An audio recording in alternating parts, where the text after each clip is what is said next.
Very good morning to you, Nigeria, and welcome to our special live coverage of the Edo State Gubernatorial elections. Today, the people of Edo are heading to the polls to make a decision that will shape the governance of their state for the next 4 years. We're glad to be your host this morning, and we're about to take you through what promises to be a significant day in Edo's political history, with many eyes watching this closely contested race. Closely contested indeed. Now, this election has drawn a lot of attention with key political parties and candidates vying for the governorship. Now, we have a mix of experienced politicians and fresh faces, all offering their vision for the future for Edo State. The focus today is not just on the candidates, but on the voters and how they will influence the direction the state takes after today's election. So beyond the candidates, this election has its roots in some long-standing political rivalries that have shaped Edo's political landscape over the years. The outcome today could have significant implications, not just for the state, but for the broader political scene in the region. It's a moment of decision for the people of Edo. As voters head to the polls today, we're paying close attention to the dynamics at plaguing the region or influencing the role of youth and also first-time voters, very, very important this, as well as the various political legacies that continue to influence the state. Now, today, it's all about the democratic process and the voices of these people. And as always, here at News Central TV, we will be bringing you updates throughout the day from polling stations across the state, monitoring the turnout and also keeping an eye on any developments as they unfold. This election is not just about who wins. It's a reflection of the political maturity as well as engagement of the Edo people. So stay with us as we provide live reports, expert analysis and coverage from all angles as Edo State takes this important step in the democratic journey. It's going to be a day of anticipation, as should be expected, and by the end, we'll have a clearer picture of what the future holds for Edo State. So for the people of Edo, as they are making history today, we will be right here to bring you every moment of it. Let's get started.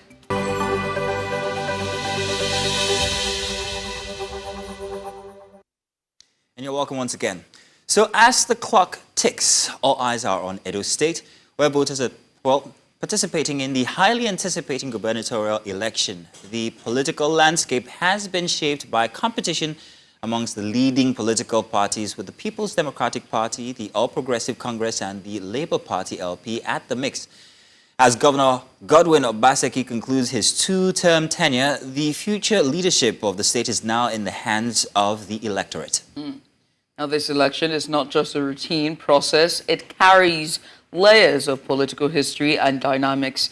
The relationship between former allies now turned rivals, and that's Governor Obaseki and Senator Adams Oshomole, has added to the intrigue alongside broader social, economic, and ethnic factors. Now, while key figures like those from the PDP, APC, and LP are central to the conversation, today's focus is on the issues, voter turnout, and the democratic process. What factors will shape the outcome, from party dynamics to voter sentiment? This election will have a significant impact on the future of Edo State. And so joining us today to analyze the stakes and strategies and also factors influencing this very important election is News Central's Abdulateef Ahmed. He is our digital researcher here. And you're welcome, Abdulateef. Good to see you here this morning. Thanks for joining. Thank you. Good morning. It's good to be here. Yes, so let's get started, Abdulateef. In your observations on the overall political atmosphere in Edo State leadership, what do you think today might turn out to be? Let's take a few of the factors. Let's talk about, first of all, security, for instance. So basically, it has been a heated, gingered electioneering atmosphere. We've had a lot of talks and rhetorics, campaign, from all sides of the divide. What we can see clearly is that there's deployment of security forces to ensure that the election runs the way it should run. It is hoped that everything will run smoothly. Edo is very dear to the heart of the nation, being the heartbeat of the nation anyway. So one of the things that we must consider is the amount of deployment we've had so far. The amount of security forces deployed to Edo State is unusual that we will have that number, but again, we would rather have a secured atmosphere where people can. I mean, you cannot man everybody. It only takes one person to start up, violence or do things that are against the electoral process.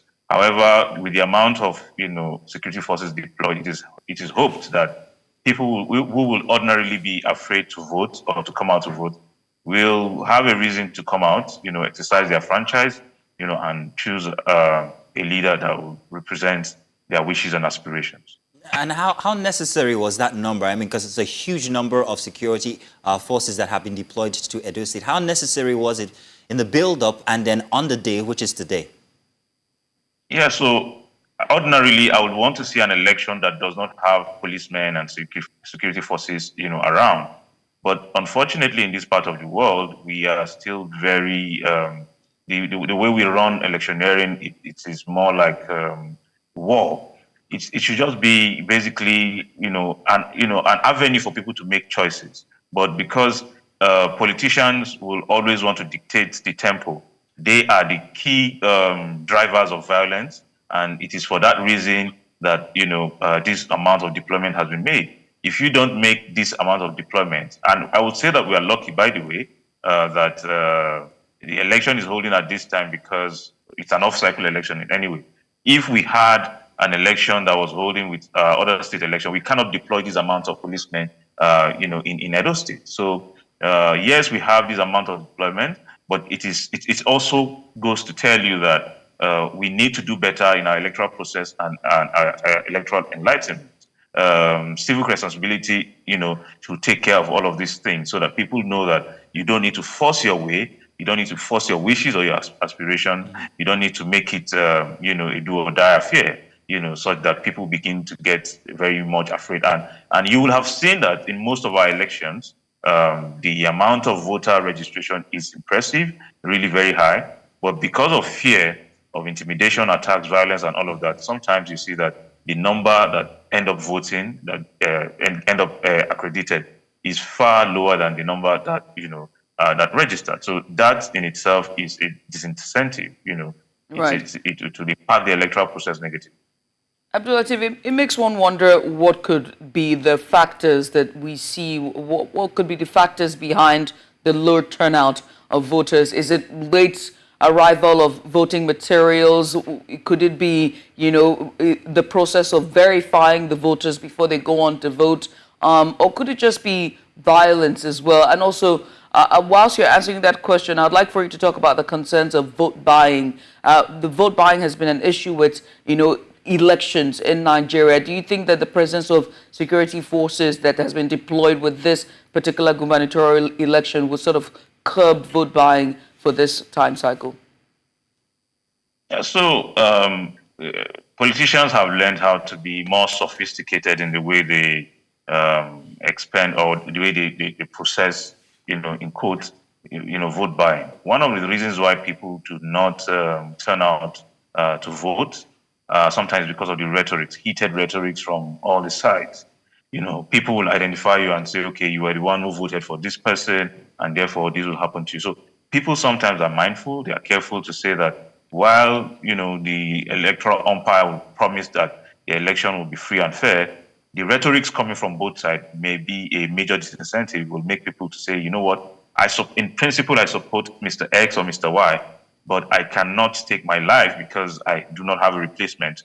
Or some will say, I don't have a photocopy for my life. So they would rather say, I support you in prayers, I support you in spirit, I support you in wish, and hope, but I can't guarantee, supporting you with my thumbprint on the ballot. So they would rather stay away, as against being caught in between, some form of violence and all of that. So that is one. Two, sometimes it is due to the lack of preparedness of the of INEC.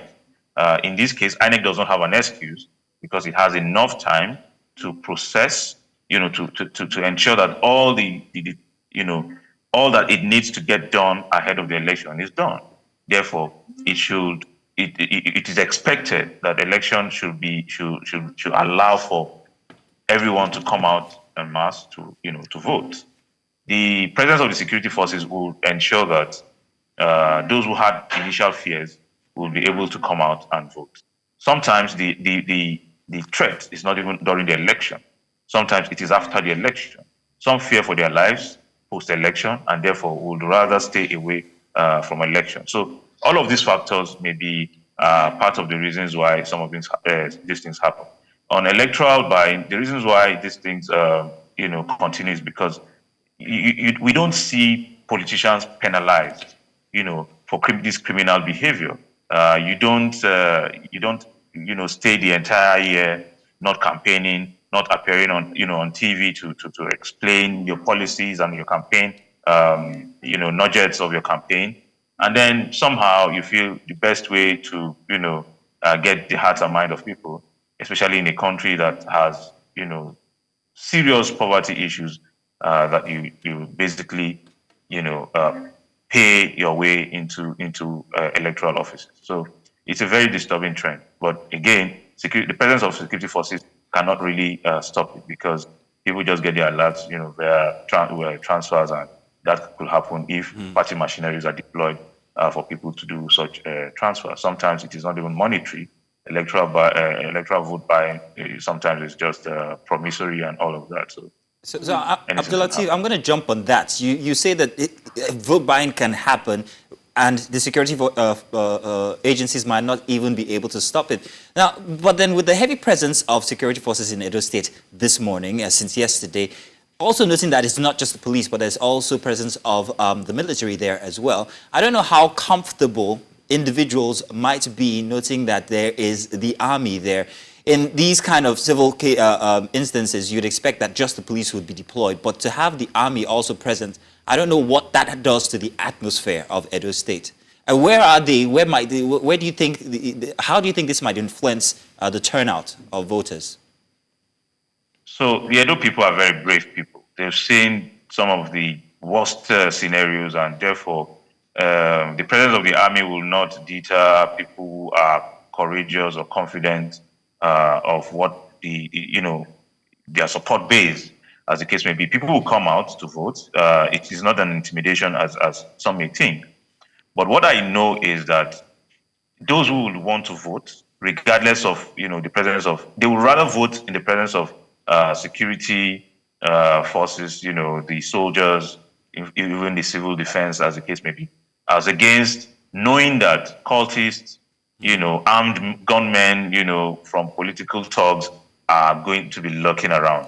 I mean, people would rather vote around security forces, than vote where there are presence of, miscreants and cultists and hoodlums. So regardless of how one looks at it, it's still better to have security forces than not having any at all, or having miscreants to hold sway, in a place like Edo State. The images you're seeing there on the screen there are thugs, images of thugs that were arrested yesterday alongside a rifle there. As you can see, those are homemade rifles there with a cartridge of bullet. They were arrested and, of course, confiscated by the security agencies there in Edo State. We'll bring you more details on this as the show progresses. You can see there are more images there of the culprit holding the rifles in his hand, locally made rifles there, arrested just ahead of the Edo Gubernatorial elections for today, the 21st of September.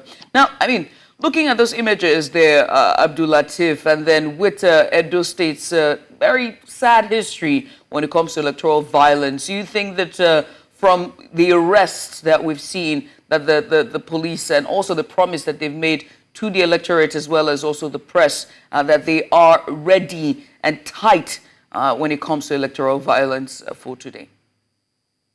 Yeah, well, feelers I got from Edo State, from a few local governments, suggest that everything is under control. But you see, when you consider the number of registered voters, the number of non-state actors, the number of, in fact, people who are not from Edo State who are currently in Edo State because they have stakes in the election, you cannot stop all the violence, that is in the minds and hearts of people. People who are, desperate to win will do everything and anything, to ensure they win. What we expect is that the security agencies should be top on their game and ensure that they anticipate and intercept people who intend to, cause havoc, in the system. This arrest is welcome. We hope there will be more arrests and there will be more interception of people who intend to do, to cause harm in the system. Sometimes I also expect that we should deploy a lot of intelligence, intelligence gathering, monitoring. There are informants that can be, that can give security agencies information about certain movements, of people and, principalities, as the case may be, so that they don't need to cause harm before they are being arrested. They are arrested, trapped, right, in their tracks. So it's up to the security agencies. I hope they will do a yeoman's job by ensuring that there's no loss of lives, there's no unnecessary violence, and there's no intimidation of voters in the elections. Now, I just want to point out a couple of things very quickly for our viewers at home. The scenes that you saw there, the Nigerian police force had made a significant breakthrough in its effort to curb electoral violence in Edo State with the arrest of those two individuals. They were political thugs, namely Edwin Obano. One is 43 years old, and Aldu Tijani, a 41-year-old PDP member from Ogbobo quarters in Igara, Akoka, Edo. Now, what's interesting about this news is that they were acting on a tip-off that some individuals had been armed to cause mayhem and instability during the election on Saturday. And so this takes me to my question on, the trust deficit and individuals acting as well. I mean, we understand there's trust deficit in our society when it comes to the police, the government, and the Nigerian people. Where do you see this? I want you to speak on this in terms of when they hear things or see things, and just being able to encourage Nigerians to speak up and to reach out to the right authorities so that they can have cases like this that we've just seen. Yeah, well, it is a good thing. What I want to know, for example, is in the next 2 months or 3 months, I want to know these names, what happened to them. Will they be prosecuted? Will they be protected by their godfathers or their political sponsors? Because the only way you can discourage electoral violence is to ensure that those who are apprehended are penalized. So if you don't penalize them, it's like an incentive that, okay, they can do things like this and get away with it. So, but if you have them penalized, perhaps some of them probably get jailed for some of these offenses, there's a chance that, you'll reduce the tendency, the frequency of these crimes repeating itself. So yes, it is good that people report these incidences, but the security agencies, the legal system should be able to hold these people and ensure that they are handed justice. That way, we will discourage, activities like this and ensure that people have, every reason to come out without fear that they will be intimidated or harassed, in the exercise of their, electoral rights.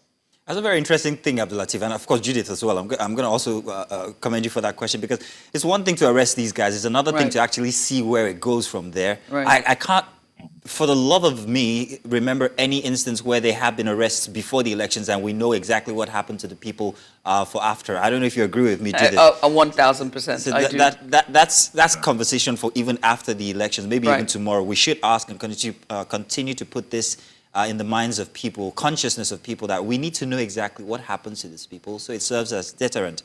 However, a lot has happened in the past few weeks between the ruling party in Edo State and also its opposition, whichever opposition you want to say is the opposition. Regarding this now, how has it affected or impacted the political climate of Edo State in the recent weeks leading up to today? And what impact would that have on today's elections as well? Great. Normally in electoral processes, the achievements of the leaders should be enough, sufficient, reasons for people to vote such parties into power. Unfortunately for those in Edo State, from sampled opinions across those who are resident, those who have been there and returned, they've said that there is little or no governance in the state. And that means people who have seen poor performance of, the governor may return to the polling units to vote a different party. What party they vote, is up to them, their perception of the candidate's competences.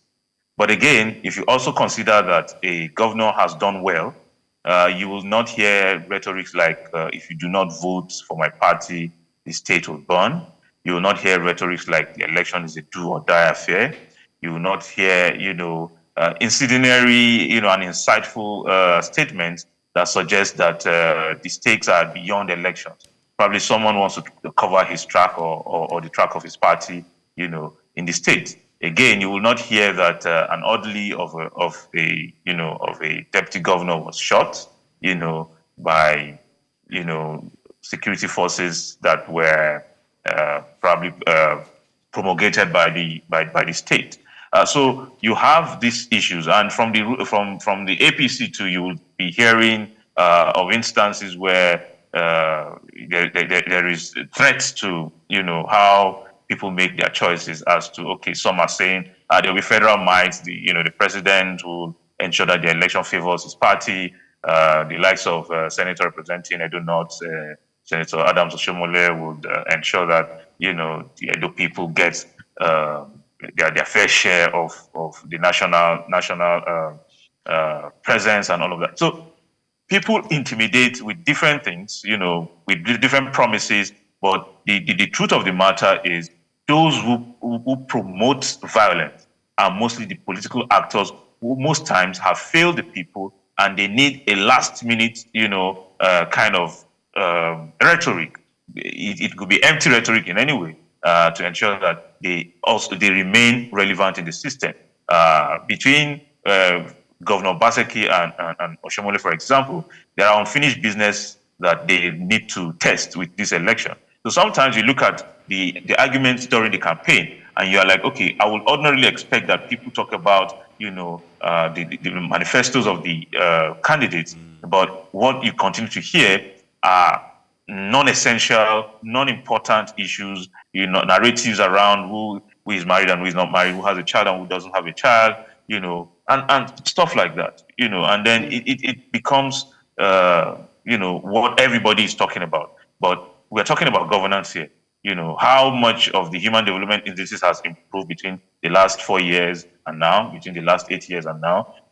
What is the condition of, the flooding intervention, mechanisms in the state? What is the road network like? What is the the healthcare system like? What is the quality of education so far that the Edo children have gotten so far? What is the state of the universities in Edo State? And stuff like that. So it is up to the people to decide where they want their votes to swing, and it is my joy that we have a three-horse race in this election, where people are not left with binaries between black and white. There could be grays in between, and even colored options. So Red like myself. the emergence of Labour Party in this election is heartwarming. Yeah, and I'm so glad you said this, because then, I mean, we could talk about, the political climate in Nigeria, so especially when it comes to the parties and the popularities of them. I mean, from 2023 general elections, it's very clear that we will continue to see a three-horse race for a while when it comes to our political space. But away from that, let's continue. You mentioned federal influence / federal might. And I'd like to pick on that and ask about, it has often been a game changer in states elections, which we saw with Port Harcourt, Rivers State, I beg your pardon, and now we're seeing with Edo State.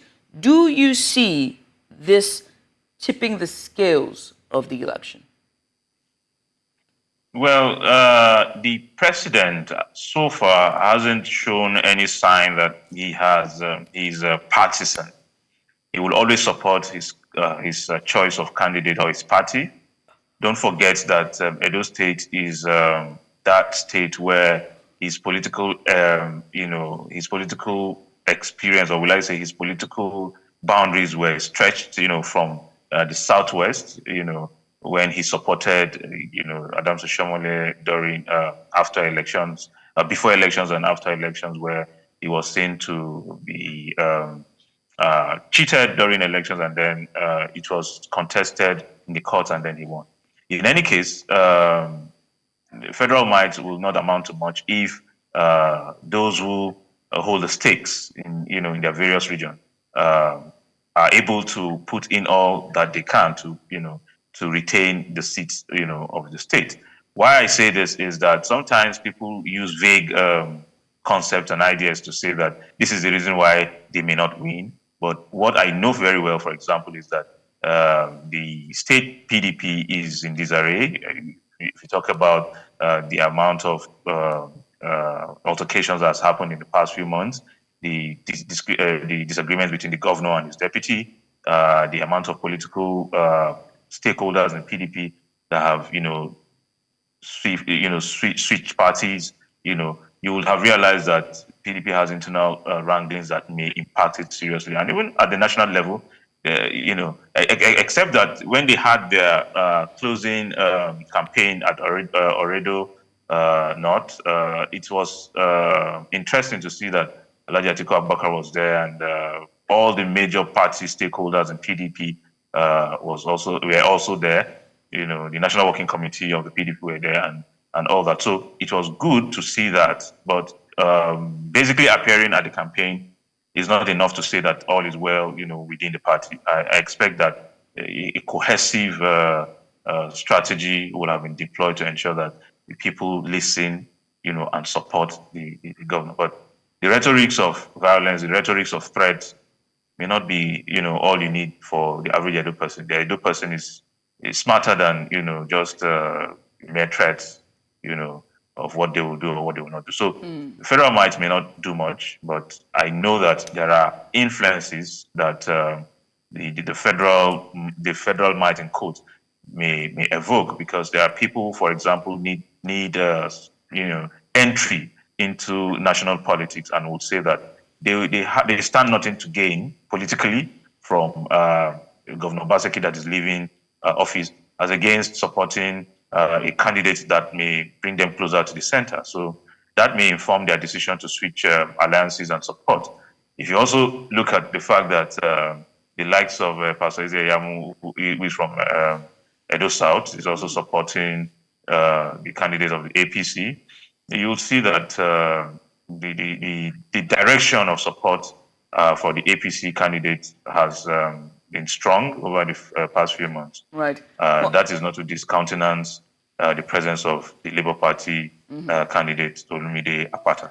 Now, I mean, we cannot have the conversation about federal might without bringing Mazino's godfather / uncle, and that's none other than the Minister of FCT, Nyesom Wike. But we're going to pause on that conversation for now and switch gears, because we understand that our chief of the Abuja Bureau, and that's Amadin Uyi, is on standby to speak with us. He is live at Benin City, Edo State, there covering the elections as it unfolds today. Amadin, a very good morning to you, and what's the latest with you?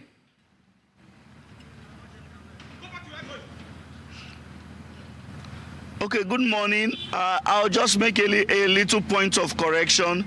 This is not Benin City. This is Ekpoma in Edo State.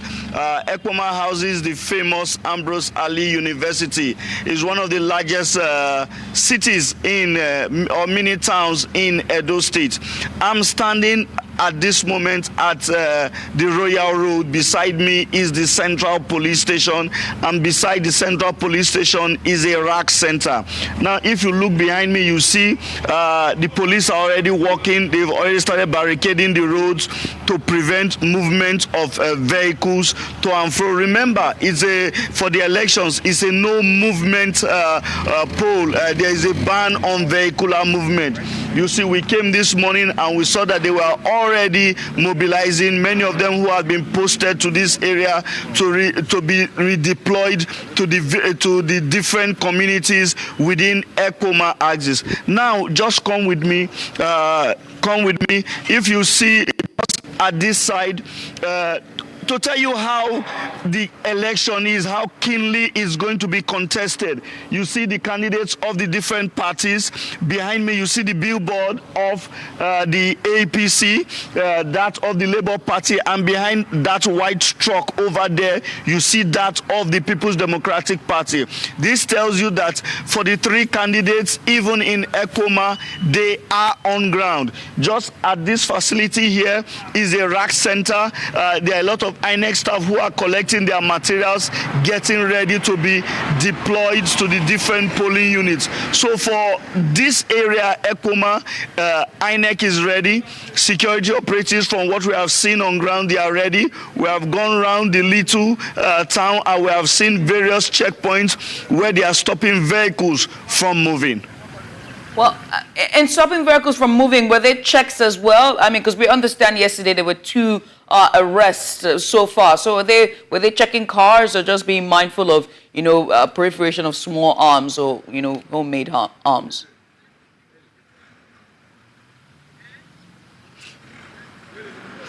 Now remember that during state elections, the rule is that there is no movement. For your vehicle to be able to transgress any of the checkpoints, you must have your INEC accreditation. So for the security operatives, when they see a vehicle approaching, the first thing they ask is that, where is your accreditation, which gives you permission to be able to move around the city center. For us, we had our accreditation. That is why we can move past these checkpoints. But other vehicles that do not have this accreditation are not allowed to move beyond this checkpoint. They stop you, tell you to go back from where you are coming from, but they do not allow, but they allow pedestrians cross these checkpoints because some of them have to walk from their houses to their polling units. All right then, Amadin, thank you very much. Amadin, do be on standby because we're going to be coming back to you.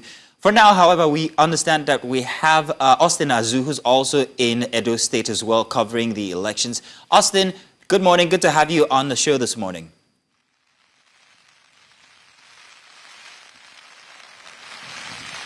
Yeah, good morning. Good morning. Okay, I see it's raining very heavily there. Thank you for being out there. Thank you for the good work. We just spoke with Amadin, who told us about the situation in Ekpoma, where he is. So if you please do us a favor, telling us exactly where your location is and what the atmosphere is like, especially with the voters. Are they beginning to turn out? What are they envisaging will happen today?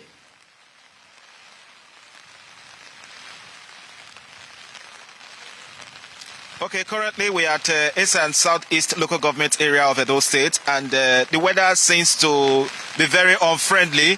And behind me you can see the INEC officials and police officers are currently under the classroom there. So they are supposed to be out by now, but they are not yet out. But nevertheless, we spoke to some of them why they have not gone out. They told us that they are short of manpower, so because of that, they can't go to their various polling units, because this is a rack center where they are supposed to move out from to their various polling units and to their various wards and their various polling units. But nevertheless, since the weather is very unfriendly, you can see the rain is dropping gradually, so nobody knows if this rain are likely going to stall the exercise this morning.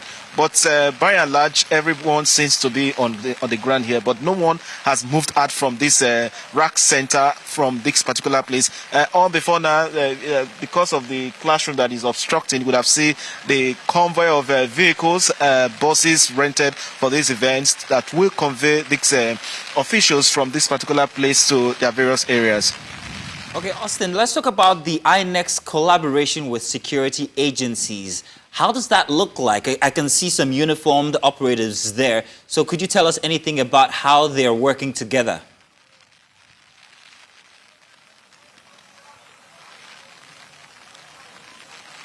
Yes, there seems to be a symbiotic relationship between the INEC officials and the security agencies. But one could actually confirm that the police have been trained for this exercise. So they are working in hand and alongside other security agencies here.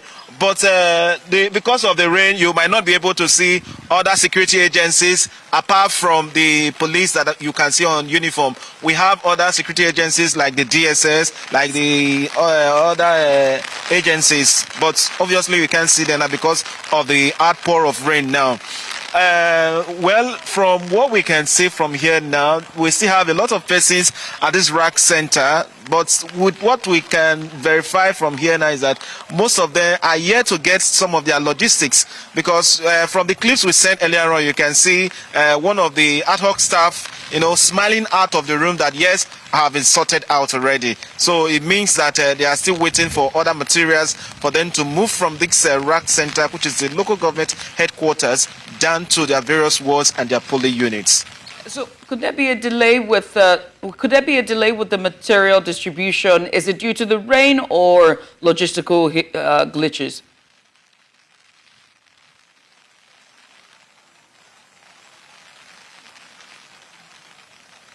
Austin. Sorry, I didn't hear you. Please repeat. I was asking about the distribution of the electoral materials. Is it because of the rain that's causing the delay, or is it logistical hitches?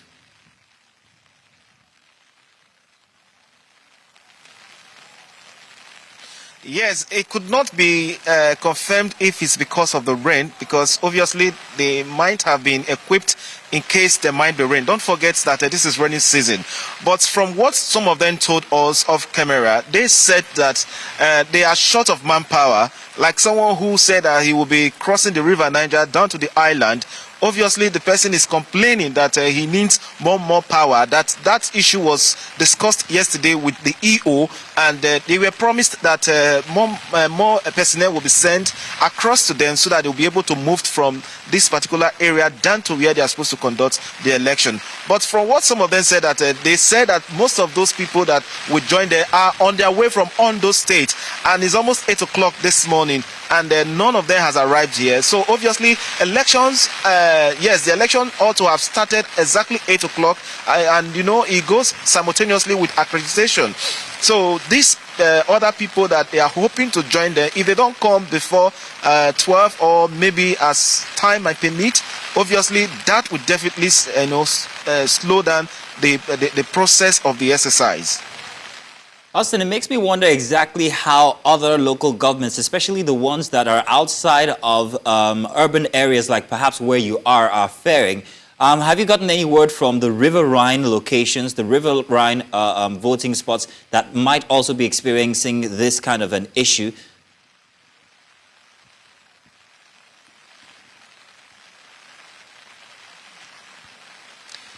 Yes, the person who spoke to us off camera said he is going to the riverine area, which ought to be like you need to take a speedboat before you can access those riverine area. From what we were told on before now, that materials have been sent across to those far distance areas, knowing fully well that election also have started the same time across the 18 local government areas and across the 192 wards. But here they are, most of them are still there. Okay, please take the pan down. You can see some of them wearing the life jackets. So it means that they are fully ready for them to take off from this place down to the riverine area. But one thing that they keep saying remains, that they are still waiting for other people that would join them, which they said they need more manpower, because the person who said is a PO of one polling unit, that he cannot handle it alone. That how can he be the one operating the beavers and also doing the work of the PO and also doing the work of assistant PO? So it means that from what he said, that he needs more assistance, that he can't do it. And he said categorically that he will not move away from this rack center if nobody has showed up for the assistance. Well, many thanks, Austin, as we almost called you, Amadou Uyi there, Austin Azu, for doing this with us. And well done. We'll definitely come back to you for more updates in due time. But once again, thank you so much for joining us. And we switch gears back now to our conversation from earlier as we discuss the Edo gubernatorial elections, the build-up, just talk about everything in between, from the political atmosphere to the different parties and their qualms, as well as violence, electoral violence, how ready INEC is, and also federal might or influence. And been having a conversation with Abdul Latif Ahmed. He's our head research, the digital report editor desk. Once again, Abdul Latif, many thanks for just sticking around with us. Abdul Latif is joining us from Kaduna, Nigeria. Now, Abdul Latif, we were talking about federal might and the influence long before we patched up with our colleagues there, giving us updates on the elections. But I would like to ask you, right, and I remember doing a televised interview with the FCT minister, which is Nyesom Wike. He said that he had relations, his cousins to the REC, that's a resident electoral commissioner of INEC for Edo State. And he says they have it in the bag. When you make such utterances, does that not mean that it tips the scale for their favor? Well, it is understandable. Sometimes people make statements that places them in a position of advantage. At some other times, they make statements that actually makes the populace see that they are, desperate and they think they can always have their way. What I know, for example, is that anybody that will be appointed as a rec of any state will be related to somebody somewhere. And I will not be surprised if you replace the same person that is the rec in Edo State with someone else. That person will be related to a PDP member, an LP member, or an APC member. Some way, probably his wife, his cousin, his uncle, or someone. But is that ethically right, Abdul Latif? Is that ethically right? Do you think it is? The pronouncement from the FCT minister is wrong. That is very clear. Right. But what I'm saying is there are concerns, for example, from PDP and Labour Party that why should someone who is related to the FCT minister, be in that position? Another argument would be that the FCT minister is a PDP member. I mean, so what is the problem? The state is run by PDP. The electoral direct is, he's non-partisan, but he's a relation or a relative of the FCT minister. It's no big deal. What's most important is he's not at the point where he can alter anything. The polling, at every polling unit, all the party agents will be there, and they can report in real time whatever it is that is happening. So if someone were to say that, because this person is affiliated with this person, as long as he does not belong to any party, I don't have a problem with that. But the statement from the minister is something else. It's unexpected. Yeah, which takes me to my next question about hiring, especially for positions such as these, right? These are supposed to be the custodians and, of course, the figure or some sort of subhead of the Electoral College itself. So shouldn't there be more vetting of these persons who are taking these positions? Should they not have any sort of relation? I mean, if we're running a competition here at News Center TV, none of my relations should be able to compete in that competition, right? Because they are, by extension, unfairly advantaged. So in hiring this type of positions, should there not be more background checks to make sure this kind of hires don't happen? That should be done. It's expected that all of that should be done ahead of appointments. But again, it is what it is in our system, where regardless of how you try to, vet or check the system, someone somewhere would always introduce something new. You could get someone tomorrow who checks all of these, and then someone would say that, well, he had involved himself in some partisan stuff maybe 10 years ago.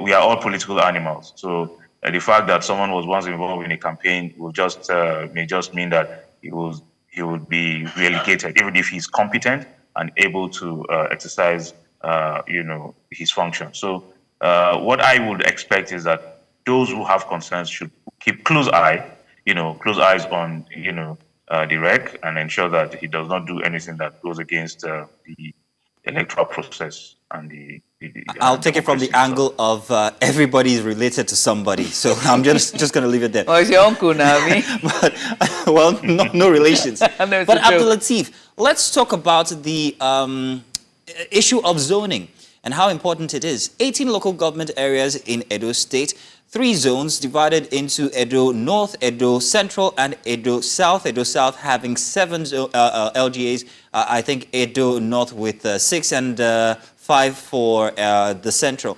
Now, the choice of these parties and their candidates that they are putting forward, is it going to be influenced in any way, shape, or form by these zones, or is zoning something of the past in Edo State currently? Well, zoning still play a key role in how candidates emerge, and I see that all the parties contesting in this election took all of that into cognizance.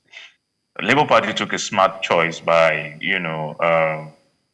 giving its candidate, Olumide Akpata, who is from Edo South, its choice. It is saying that regardless of the existing, will I say, gentleman agreement, understanding that there should be rotation.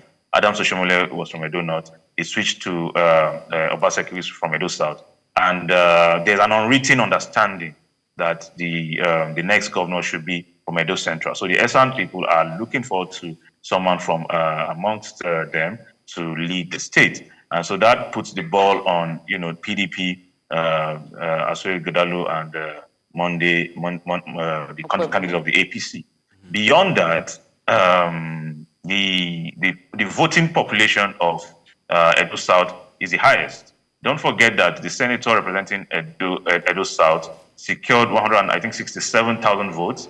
The combined votes of Senator Adam Soshomole and the senator representing Edo Central, the sum of their votes was less than the sum of the entire votes that the senator from Edo South secured. That tells you how much penetration the Labour Party has got in Edo State. And again, because a lot of people are, they are not interested in the 2 ruling parties who they felt have misruled or mismanaged governance over the years. They are looking to see if, Olumide Akpata can do something different. Again, it is not just about the numbers, but about unwritten understanding. So Olumide Akpata can shift the dynamics if he has made his inroads into all the needed political forces, the political players, as the case may be. Then the next thing is, the influences that the godfathers in quote will have. Now that Philly Shuaibu and the governor are estranged, over some months, and Philly Shuaibu is is now in APC. It looks like Edo North is locked down for the ruling party. For APC. The governor's incumbent power also has a way to influence who becomes governor, because the governor has not slept. He has been, everywhere with the candidate, Aswe Godalo, going on campaign, everywhere that it matters and all of that. So all of these will, work in favor or against candidates, regardless of where they are coming from. So smart choice from LP, also a measured choice from PDP and APC. Who becomes the governor next will depend on how people perceive these 3 candidates. It's always very interesting when you hear an election nerd speak. You make it, your commentary almost sounds like a football commentation. I'm sorry, she just called you a nerd, but it's okay. No, Abdul Latif, we are nerds now. We know ourselves now. We know what we mean. But Abdul Latif, I think it's best for us to. I think it's best for us to set the stage, for Edo, and try to talk about the broader implication of this election at the geopolitical region that is South-South. What is the role of Edo State when it comes to the South-South region of Nigeria? And also, the part B of this question is, this election, what is the broader implication? If the turnout comes out, what will be the broader implication for the South-South region of Nigeria? This election means a lot to all the parties. For APC, it would mean that its influence, its its campaigns, its rhetorics have been heard and listened to and accepted by the people in Edo State. Someone was campaigning and he said, suffer, never tire you. You will assume that the ruling party at the center, considering, the economic policies, how much poverty is in the land, how much pain and complaint is in the land, it will not be able to even secure 10 votes in any election. But again, it won in Imo State. Don't forget that in Imo State you have, I think, three of the senators, either three or two of the senators in Imo State are members of the APC, and then you have the State House of Assembly are mostly APC members. The state has been APC in the past few years, so it won the election. And some people still say, no, it's not possible. But what is the geographical spread and the strength of each of these political parties? In Edo State, it is the same. A state that is PDP run, but its deputy governor is in APC, and two of its senators are in APC, shows that APC has a lot of influence in that state. So if APC wins, it's understandable because it has a lot of influence, and it means that people have listened to its rhetoric and its campaigns as against the realities they are facing. Hunger enough, it should be enough for people to vote against a party. But if they don't see how that hunger can be solved by another party, then it may not be the consideration for their choices in electioneering. For PDP, it will be a solidification of its its base, because the PDP's traditional states, Edo, Delta, for example, Rivers, for example, are states that it consolidates its power with, and it is expecting to spread its wing. Going to 2027 with a win for PDP, it means that it may be really strengthening, feathering its nest properly towards 2027 election. That election is very, very strategic, very, very important to all the parties. So winning this election will mean a lot for PDP. It will also ensure that some of the disgruntled members in the state who have jumped ship, may begin to consider a return to the party. Don't forget that most political players in the system don't care what wrapper they put on in the morning or at night. Sometimes in the morning they wake up in APC, and at night they are, in bed with PDP, or later in the day they switch to Labour Party, and the cycle goes on. So some of them just go on sampling what party works for them, depending on their political desires. For Labour Party, a win, in Edo State will be a resounding, verdict on, the ruling party in Nigeria, because people have continued to say that there is practically no difference between the APC and the PDP, 6.5 dozen, as some would say. So if you have the Labour Party winning in that state, what it means is that people can begin to believe that, they have an alternative to the parties that have existed. Again, the performance of Alex Otti, in the States has given a lot of people some hope that really a different party from the parties that we are used to, the APC and PDP, may mean that people can begin to see a sigh of relief, and something different, in that state. Regardless of how it plays out, what I know is that the fact that we have a three-horse race means that we cannot predict with certainty who wins the election. So a lot of factors will play into the, in favor of any of the candidates that wins. What I expect and what I hope is that the election will be devoid of violence, and it will be held in, with as much involvement of people as possible. If this election holds and it doesn't have the needed amount of representation, what I mean is, if there is voter apathy in this election, the chances are that it will favor the government in power. If you have a large number of people coming out, because 85%, about 85.6% of people who have registered their PVCs have collected their PVC. I want to see that more than half of this, come out. If that happens, then it is likely to not favor the party at the center. So let's see how it plays out. Well, the tides are high, clearly, or rather the stakes are high, clearly, for all three parties and we wait to see what would all be 17. all 17 parties. Sorry, and we wait to see what it would look like. Well, how events will unfold for the end of the day. Abdul Latif, you have been sublime the entirety of this morning. We appreciate you for doing this with us. Abdul Latif Ahmed, he is the head for research there on our digital news desks, and he joined us today to just give us an overview of what the build-up has been for the Edo gubernatorial elections. Abdul Latif, once again, many thanks. Thank you for having me. We'll switch gears now as we bring you more live update. We now have on standby Bettina Nweli, who has been at Edo State since on Thursday. Bettina, well done and very good morning to you. Good morning, Judith. Thank you for having me. Thank you for being here. Let's get started. I mean, what's the latest with you?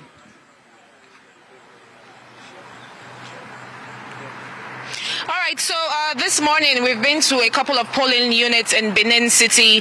The first one we visited was the Idia College Ward 4 or Edo local government area, and when we got there, there seemed to be like 4 wards there, so it's a very large space where there are going to be multiple polling units for people to vote. However, voting had not commenced when we were leaving the place because the INEC officials were still trying to sort out themselves. But currently, we are at Imokwai Primary School where the governor of Edo State, Godwin Obaseki, is set to vote in this particular polling unit. However, the INEC officials are yet to arrive. If you look around me, you can see a couple of voters who have arrived the scene waiting to cast their vote. But up till now, we are still expecting the INEC officials to arrive with materials so that voting can finally take place. Bettina, has any reason been given for why the officials are not yet there? We had Ahmadine earlier and also Austin. They had well, especially Austin had a situation in his area where they haven't been deployed or moved out. So I'm wondering what exactly the situation is, or the reason for the situation is there. Has anybody told what it is? We seem to be having a bit of a hitch there. I'm hoping that we can get her back so we can ask her these very important questions. But Judith, my big concern is if we are having these issues in the urban areas, and you heard me ask Austin there, what more the riverine areas and hard to get to areas, what is it like there? And now this is going to affect the overall time spent voting for voters. We saw in the last elections where people had to wait all the way up until midnight and even after, and I'm wondering whether that will be the situation here as well in this election. Well, whatever the case, we're hoping that it's going to be real quick, that these people or these officials will be deployed to the centers that they're supposed to operate from, and that voters can get their votes casted already, and so that counting can also commence and also end effectively and quickly. It makes you also wonder, it now gives you a more deeper perspective or nuanced understanding of why we have such a low voter turnout, right, compared to the registered voters that we see on our registers for each and every election that we see. It's simply because of the delays such as this, the slow pace of deployment of the POs, which are the polling officers, their assistant associates as well as those materials. They do arrive on time. They arrive on their very heavily armed, guarded security, the security present. But the issue here is getting the ballot paper to the voters and for them to vote, you know. And also, I think there's also this norm or notion that we have that a voter's card is another means of identification, so you might as well go get one. Voter's card is another, right. I know. That's very interesting. Now, I'm hoping that we have Bettina on already. If we have Bettina back, could we have her? Bettina, good to have you back. Bettina, I was asking for if any reason has been given for the delay in arrival of the officials.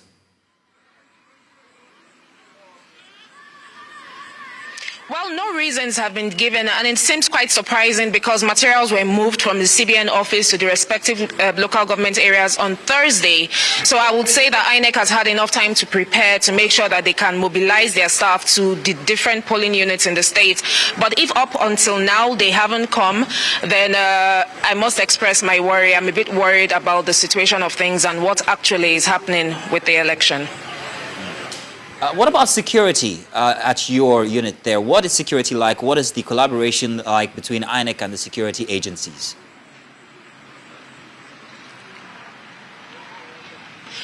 I would say that security presence is very tight in Edo State. Now, earlier in the day, while we're trying to move, a couple of military officers stopped us on the way because they were trying to do their stop and search. And we also got information from that camp on how there was a shootout in Oredo local government just last night.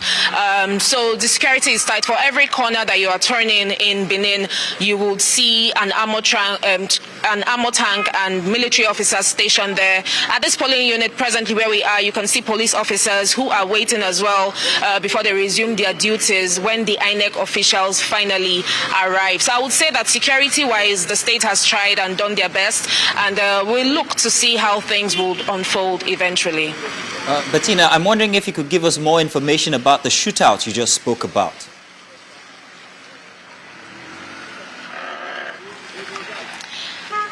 Have so much information, but I do know that two political thugs were apprehended last night, and there was a bit of shootout where the military had to step in Benin City around Oredo local government area. All right, Bettina. Well, thank you very much, Bettina. I believe we'll be coming back to you in the course of this program as we cover the Edo elections. Thank you very much. Now, during our conversation the past hour, I was wondering, I wanted to also get your thought on this, regarding the presence of military and the police, which voters would prefer, or even normal, regular individuals, normal everyday life. But tell you what, let's go on a quick, short break, and when we get back, maybe Judith will have the opportunity to tell us what she thinks about that. And also, we'll be bringing you more reports from our reporters that are all around Edo to cover the elections. We'll be back. As Edo State's gubernatorial election is on, the political landscape has been charged with heightened tensions and fervent campaigning in the days leading to the elections. With multiple parties vying for the governorship, each has raised concerns about the electoral process, the integrity of the electoral process and body, and the implications of political alliances or allegiances. Yes.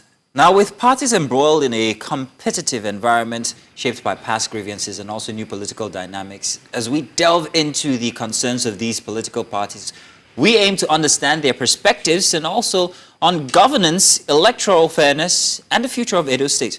So joining us to discuss these and more, we have with us Demola Olariwaju. He is the PDP strategist and also SA Digital Media Strategy to HE Atiku Abubakar. You're welcome, Demola. Good to have you on today's show. Thank you very much. It's my pleasure to be with you. Yes. Now, Demola, let's talk about the concerns of the voters, the concerns of the parties, and everything that's been raised regarding the electoral process leading up to the gubernatorial elections. How are these concerns being addressed that you know so far?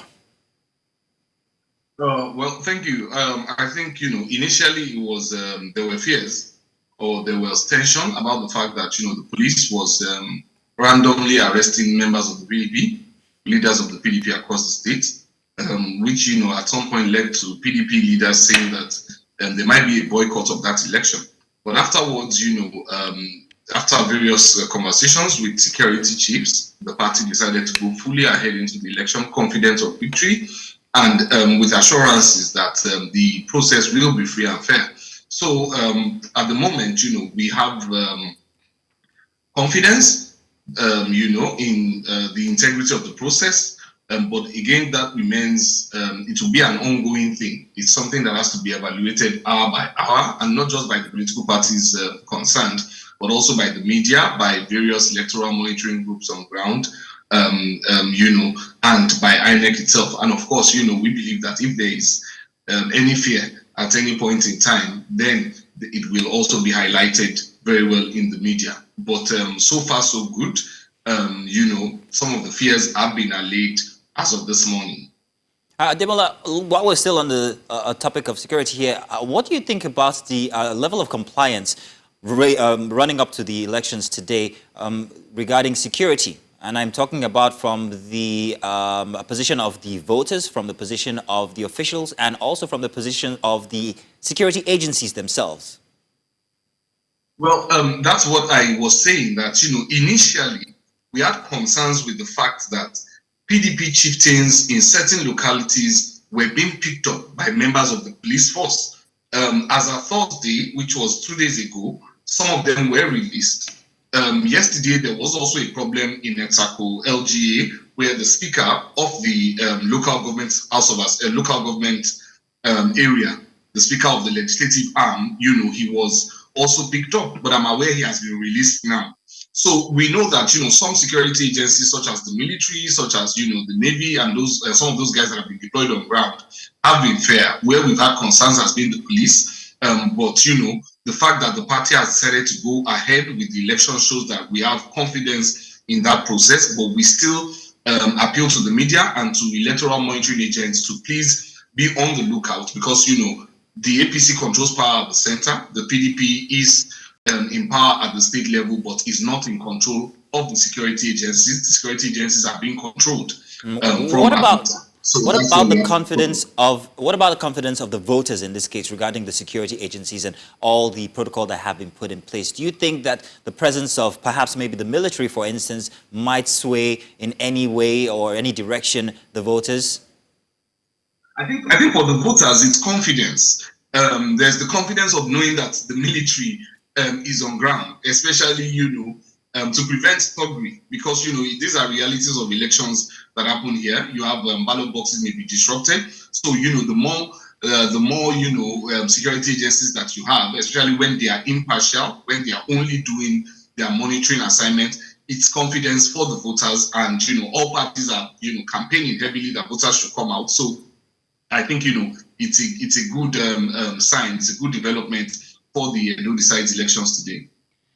Demola, I would like to get your reaction to this news that we got from yesterday. It's regarding the arrest of a political thug by the name Audu Tijani. He's a 41-year-old PDP member from Mogbubo quarters, Igara Akoko, Edo, and he was caught at about 4 p.m. and he was on the eve of the election, and when they searched their bags, they had their possession 3 cut-to-size locally fabricated pistols were discovered on them, and there was also a locally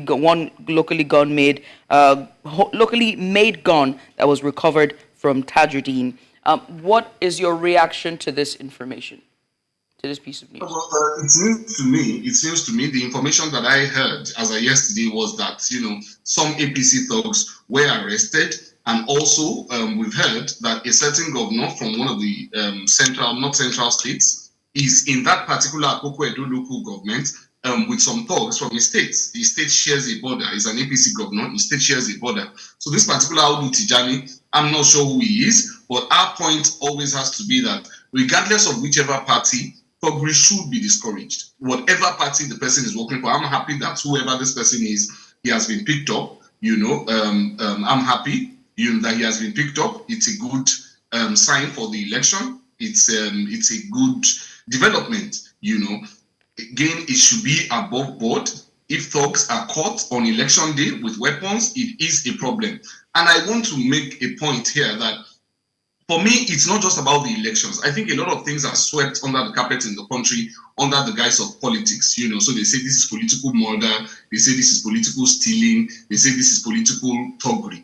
Thuggery is thuggery. It should be dealt with. This person has been caught with illegal weapons. That person should be dealt with, to the full extent of the law, not under the coloration of any political party. So it stands very condemned. Thuggery has no place in our politics. It has no place in the ideology of the PDP. And I urge the security agencies to get to the root of the matter, whichever party this person is from. I'm glad you're giving more response to this and also shunning electoral violence, because we have this start. Hopefully we can pull this up for you. It's a chart that shows the political violence or electoral violence that have happened in the state since 2023 and also 2024, leading to the off-cycle elections that is happening today.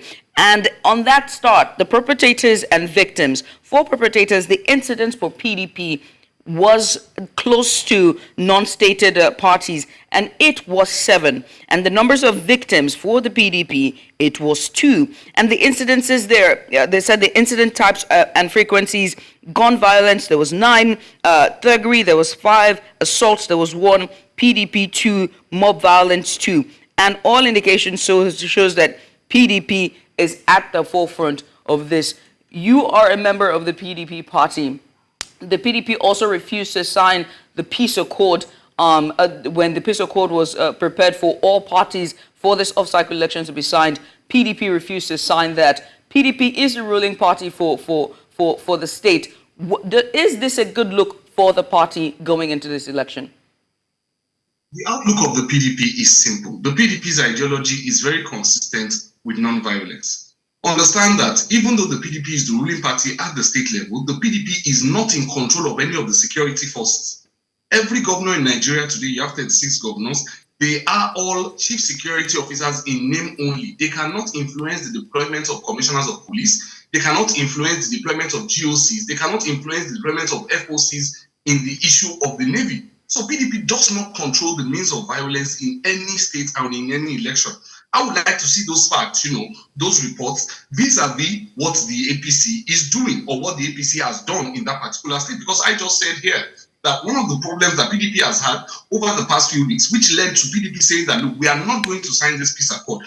What peace accord do you want PDP to sign when the APC is using the instrumentality of states against members within that state? They went about arresting PDP leaders. And that was why PDP at some point said, look, we are not even sure we want to participate in this election.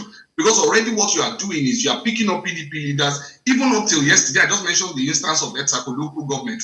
PDP does not have control any of the security agencies. And that's why, the appeal has to be that they should remain neutral, and we should have a free and fair process where people can vote freely. Again, understand that PDP lost the presidential election in 2023 in Edo State. PDP has no senator from Edo State, and PDP did not unleash violence at that time. So I think, the onus in this instance must be on the party at the center, which is the party that produced the commander-in-chief, which is the commander-in-chief is the one who can deploy commissioners of police, who can deploy security agencies, not PDP in this instance. Demola, then why the refusal to not sign the peace accord? I mean, it was simple. The thinking in the state was simply this, of the leaders from the state was simply this. There was presently no peace. At the time PDP was being asked to sign the peace accord, there was no peace in the state. PDP leaders were being arrested. So why, when you are not able to enforce peace, why are you asking me to sign a peace accord that cannot guarantee peace at the end of the day? A peace accord that refuses to condemn the arrest of PDP leaders in the states, then of course, it's just a mere formality. Okay, it's just mere formality. So in my opinion, the peace accord would have had more effect if that peace accord was capable of protecting the PDP leaders who were being arrested in the state. So that was the problem that the party had with it at that time. And it was not just a question of not only not signing the peace accord, it was also that the party at some point considered boycotting the election totally because the APC was using unfair tactics of arresting PDP leaders in the states. And those who were championing the peace accord refused to do anything to ensure that, those who were arrested start getting released. So yes, PDP has always been a peaceful party, but if the peace accord is going to be is only going to pay lip service to the issue of peace, then signing it or not signing it is not a guarantee of peace in the state at all. Okay then, Demola. Demola, let's move now to the issue of public trust. Let's ask the question regarding the processes that have been put in place. What level of trust do the political parties that are involved in this election today have in the processes that have been put in place by INEC? What level of trust do you think the voters also have in these processes? What level of trust do they also have in the security apparatus that has been put in place? Well, for me, the truth is trust in politics is the same as trust everywhere. It is an ongoing thing. It is something that we have to see every time it happens. I can't say because I trusted someone yesterday, then I can trust the person today. INEC's record, especially when it comes to election, is shady. Okay, we have the example of the 2023 election. We know what Nigerians feel about that. We have the example of the Kogi State election. We also know what Nigerians feel about that. So with the Edo election, it is yet to be seen. We would have to see how they perform today to say this is the kind of trust that we can accord to them going forward. There are reservations. There are really strong reservations, which, at this point, our people are in the field. So all we want is for voter turnout to be high. I think the PDP has made its case before today regarding the resident electoral commissioner, regarding the returning officer deployed to that state. These are people who have some sympathy, or one of them, in fact, has been a member of the APC in the past, with the pictures of the membership card of that person is there. And these are people who are going to conduct the election. So the level of trust that I think that the people will bestow is going to be seen as regards the Edo election. But we want people to come out. We believe very strongly that the more people that come out, the more, the less possibility that an election will be rigged. So it's our hope that, voters should go out massively, cast their vote for whoever they want, for whichever party they want. At the end of the day, let's have a governor in that state that enjoys the mandate of the majority of Edo residents and Edo indigenes. I think that's the hope that we have for today. As per the trust, we will see that at the end of the day, depending on the outcome, depending on the processes that happen today. All right, so you've just spoken about the level of trust for the process put in place by INEC, but what about the level of trust for the security apparatus that has been put in place to make sure that this election is free and fair? For me, the security agencies, some of them, have performed creditably well. Security can never be enough, but it must be enough to send a signal to the electorate that, look, come out freely and vote. Thugs will not be able to disrupt the election. And I think that message has been sent very clearly. And I think, Edo people will respond. I think we'll begin to see them trooping out because there's a level of confidence as regards the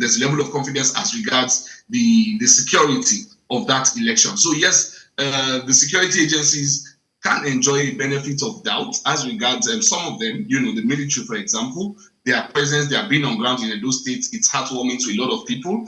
Again, at the end of the day, we would see, because much of it depends on the electoral agencies. The freeness and fairness of the election at the end of the day depends on the electoral agency. So yes, we'll give a pass mark to the security agencies. So far, the onus is now on INEC to deliver for the people of Edo State at the end of the day. Demola, I'm going to still piggyback off the theme of trust from Mazino's earliest questions and ask you whether the PDP trust the rec of Edo State, given the relationship, the familiar ties with the rec of Edo State and the FCT minister, Nyesom Wike, who we have seen on a national level and even state level have played too many times and very vocally against the party's plans and successions.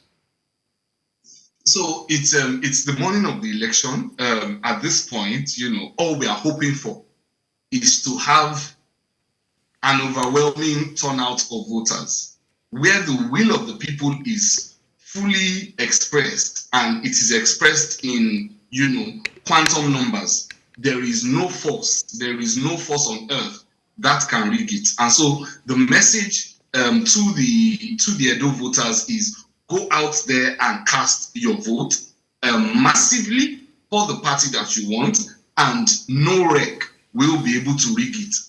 Trust in persons is something that we cannot afford at this point in time. But again, no one wants to, at this point, cast doubt in the mind of the voters, okay? Because, if we reveal everything that we feel, we've highlighted it in the public, we've highlighted it in the public, the closeness of this particular rec, this particular woman, to Nyesom Wike, who is working clearly against the PDP and, have been a presence in that state. And we also know that he has a vested interest in delivering that state for the APC.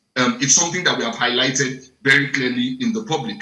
But we also want to put it on record that if the people turn out massively and cast their votes in one direction, in whichever way that they want, this particular woman will have no option than to declare the winner in line with the wish of the people today. So it's no longer about the persons who are in position now. It's no longer about, the agencies. Now it's up to the voters to go out there and cast their votes for the candidates that they want. Now, Demola, let's talk about the core issues. Let's leave the parties to one side and talk about the people. Now, regarding the run-through to the elections that's today, there have been many, dissatisfactory statements that have been made by people regarding the governance of the state. But what are people expecting from this election? What do they want? What are the issues that they've been concerned about that they want the parties, whoever wins as governor, to attend to? I think there are two key things in this election.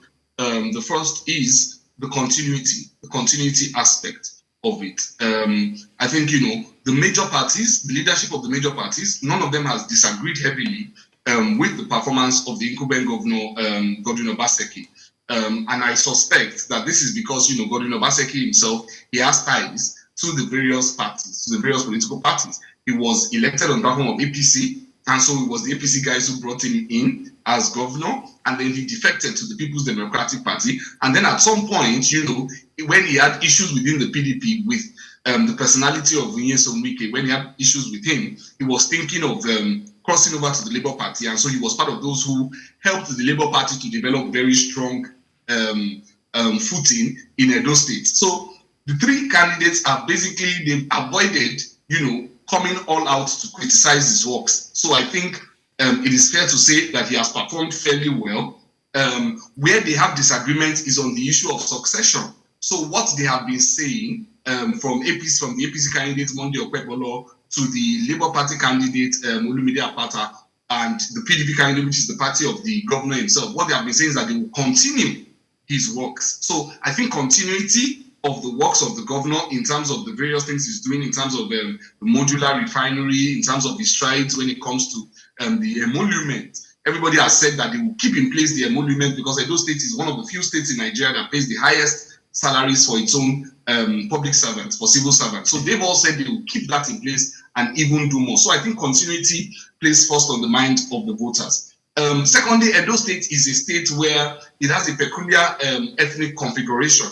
A lot of people feel that, the Ishan people are the ones who should become the next governor. But of course, you cannot say that anyone should not run. And so you have the Labour Party candidate coming from very close to where the incumbent governor is from. And then you have the APC candidate who is a sitting senator also. So I think those two issues are likely what we will see today. I don't know. I think that two of the candidates for me look very good in terms of carrying on the works of the governor. I'm skeptical about one of them.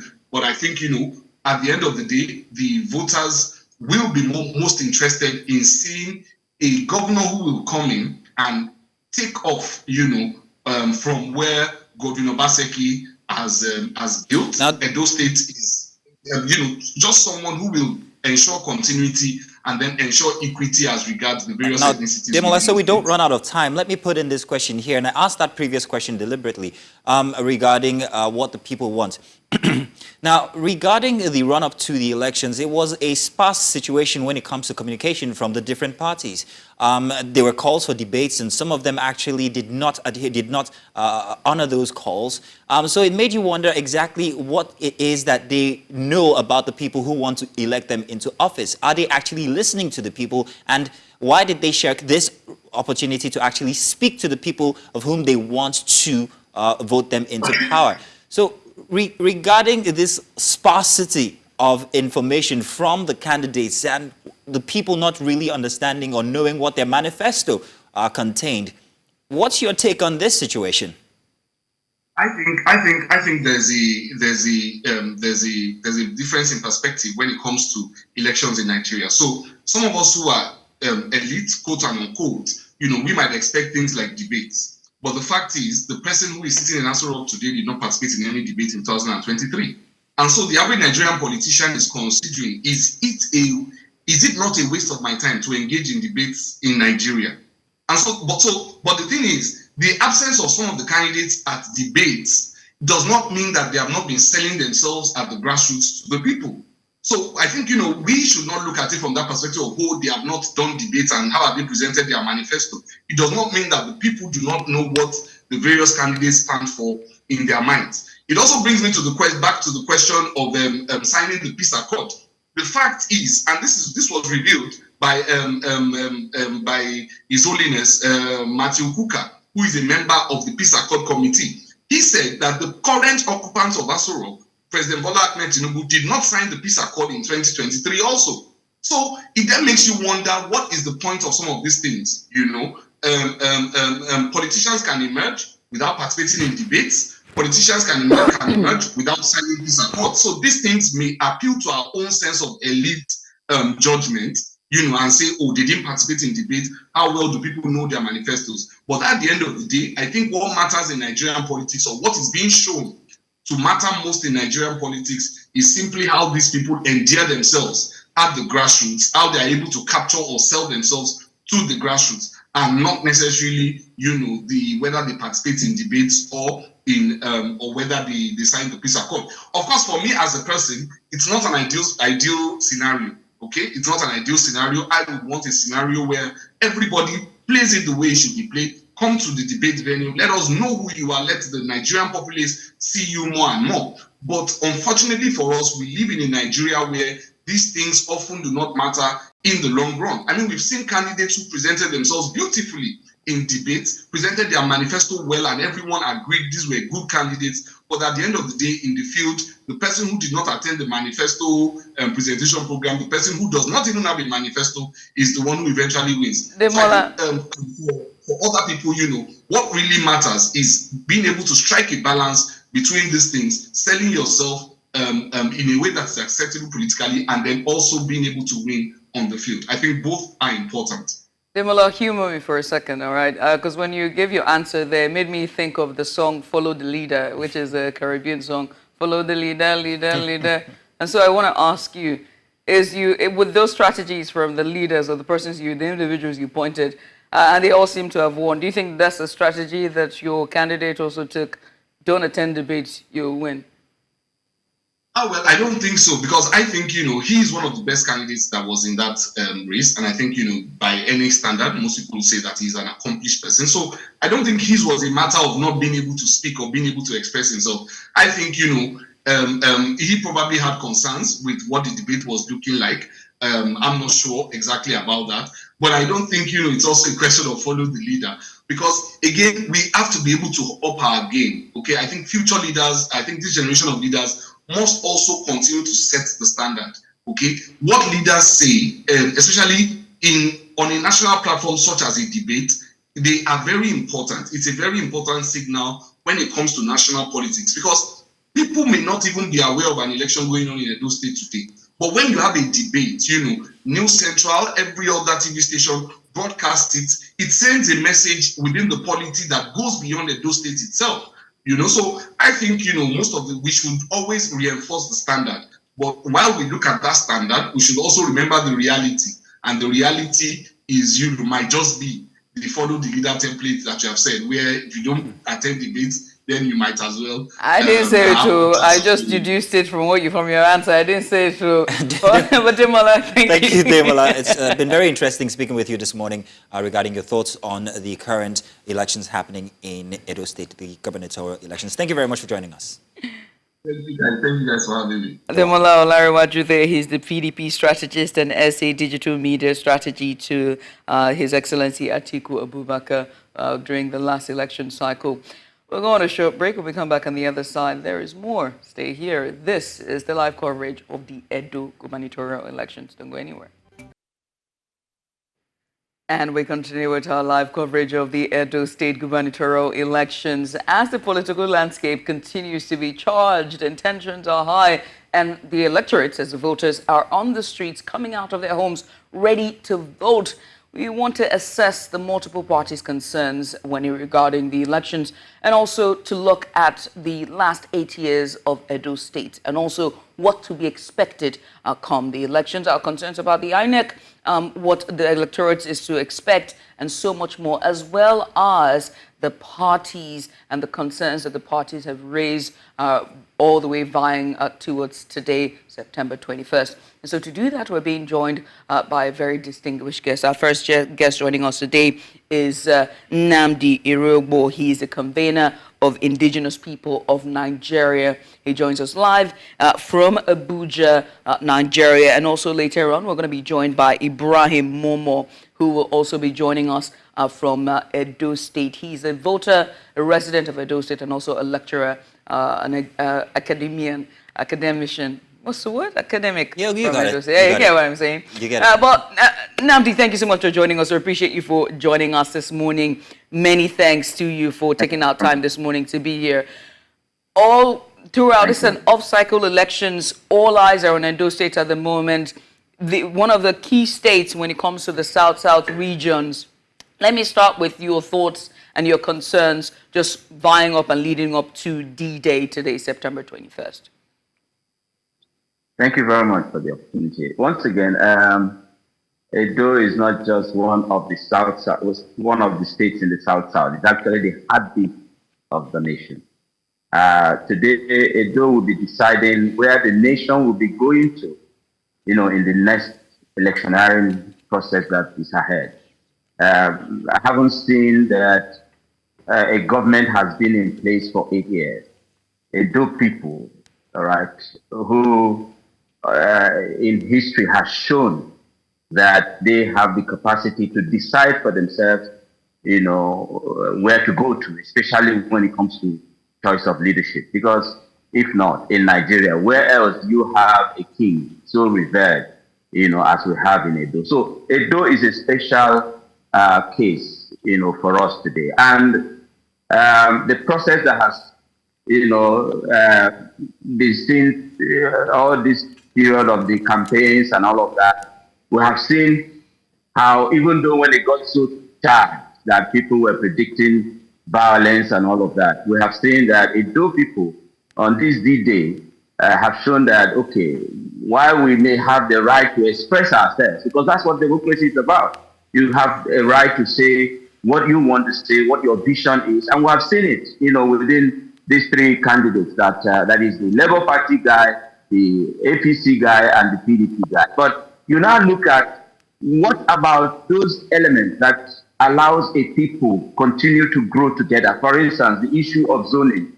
Now, these two parties, APC and PDP, respected that part of zoning, which recognizes that we should have some political understanding. And this I support at the national level, where we can share power amongst the senatorial district as this case in Edo. So the PDP respected that, APC respected that, but Labour Party being a new kid on the block, all right? So they went for the populist guy, and he has done very well, who has shown that he can be the people's guy. But it's beyond all of that. Today, Edo will decide whether to reward 8 years of allowing the people's voice to be heard, to be respected. For instance, as Godwin Obaseki, within the 8 years of his reign, did show that he can allow the people's view, an environment that, creates a peaceful place where people can vent, people can take charge. For instance, this is the 2023 election.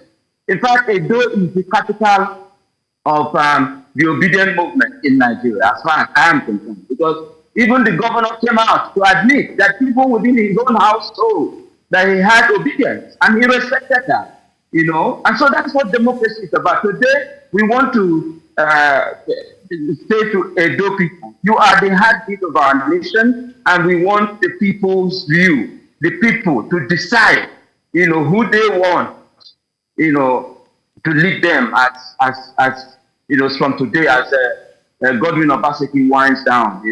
For 8 years, I think he has done his bit. History will judge him whether he did well or not. History will attest to the things he has done. But one thing that you can't take away, I have personally learned that we can have a leader who can at least respect democratic environment to thrive. This attempt to, create thugs and call for violence and attempt to be fraudulent in a process that has to do with wanting to serve the people.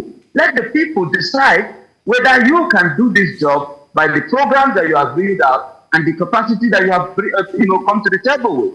That should be what democracy is about, not who is more violent or who can admit anyone with the resources, and all of that. Let it be about ideas. Like Olu, for instance, who is my dad, but I'm a PDP man. Okay, so it's important that we also allow Nigerians constitutionally the right to associate. have a right to join any group or political party of their choice, irrespective of what profession you are involved in. Even as a journalist, you have a right to join a political party. That way, we are deliberate wanting to build our nation. Nigeria is a great nation.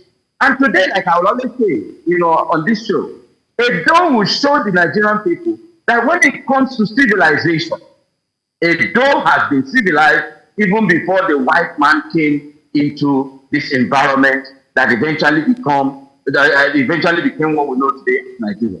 Okay, so today we want Edo people to know that Nigerians are watching and that we want the heartbeat of our nation to show where we would go to next. Because this hardship in our land, we cannot sustain it. This anger that is boiling up, we do not want a violent revolution in our country. What we want is a ballot revolution, where the people's will, where the people's view, where the people's choice will be allowed.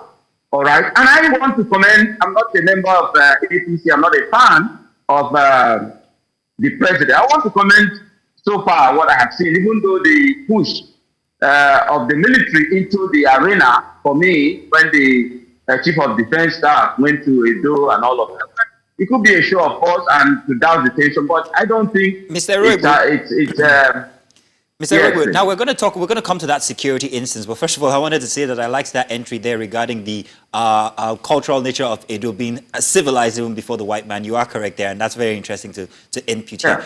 Yeah. Now, let's talk about zoning, which you also referred to in your comments. Now, how important a factor is zoning in the Edo elections? How important is it regarding the preference of candidates that have been fielded by the different parties? How does that affect the voters today? I don't know, but I will tell you what I expect and what I believe in. I believe in zoning. I believe that within the political arena, we can have some unwritten code, by which we will allow power to rotate peacefully. After all, it's our state. It's our country. There's some aliens who come here and ask for their zone. It will still be Nigerians, as in this case, Edo. So indeed, if zoning is what I believe in, then I think PDP and APC got it right in that direction. The LP may say, that they are new, but being new is not the case here. There is that unwritten code to apply to all parties. All right? That in fact, we should make it constitutional. That within state level, let it rotate within the senatorial district, and then within the national level, let it rotate within the geopolitical zone, the 6 geopolitical zones. That way, we are building the people, because that's what this is about. We now know today that anybody who thinks that being involved in politics should not be his thing, well, you have to think again. Even as a journalist, you're feeling the pinch. You buy fuel now, and the insecurity that the country is facing, you live in Nigeria. The economy as it is, you feel it. You go to the same market. So why are you pretending that politics is not important? Politics is the most important, if you ask me. So I think zoning is important, that it plays its role. If Edo people, like I say, is the heartbeat of our nation, I think Nigerians even will accept that zoning thing. It can work. Let's adopt it. Democracy is not about copying and pasting. You can't copy the American style and paste in Nigeria. That's why I love what people Obasanjo proposed, that we should adopt our own style of democracy. You can call it advocacy. All right? So that zoning should be respected. I respect that. And I think that it will play a key role in deciding who will become the next governor of Edo State. Thank you so much there. Let's switch gears now. We understand that we have Ibrahim Momo, other guest who's going to join us. He joins us live now. Ibrahim Momo is a lecturer, Department of Political Science, Ambrose Ali University, Ekpoma. He's also the Executive Director at Binoism and Disability Advocacy Center, ADAC. Once again, thank you so much for joining us, Ibrahim. Ibrahim, I want to ask you this question, and very specifically with the voting. I understand you're not only a voter, but also an observer, an electoral observer for this off-cycle elections. What have been your observations regarding PWDs, people living with disabilities, who are there voting? Is there special preferences to them, especially for them to enact or, carry out their civic responsibility and their duties? Okay, thank you very much. Good morning. Thank you for having me. Generally, what we're seeing is a election in all the places I have visited this morning before I joined you on the program. We have seen that the people came out en masse in some of the units. I have been in Ego, local government area of Edo. I've gone through at least 5 different polling units. First thing we have noticed is that there's a high turnout of persons, and in all the places I've gone to, as at 8:30 a.m. this morning, INEC personnel, adult personnel were already the polling units, all 5 polling units where I have been to today. Then regarding PWDs, I like to say that thumbs up to INEC for the efforts they have put in. I could say from what I have observed, among all government parastatals, state and subnational and then federal, INEC is one agency or establishment of government that has given, a high level of interest to inclusivity, such that INEC has made provisions for persons with disability. I know that INEC has the voters guide, which is meant for persons who are hearing impaired, so that at least you can see, because at the outset, the polling officers and the assistant polling officer will give the regulations for the elections. But those who are hearing impaired are not able to cope. So INEC has the provision that accommodates, those who are hearing impaired. And INEC has also made provisions in places where they have records of voters that are persons with disability, particularly persons with disability. INEC have also made arrangements for magnifying lenses, for persons with albinism. The third point about what INEC has done, to make the election more inclusive, is that there is a Braille ballot guide that INEC is deploying for this Edo election. Even though this is not the first time, but in all the engagements we have had with INEC, we have had, and INEC, those who are registered in the last 2 rounds of continuous voter registration and identified as persons with disability, INEC collated those records.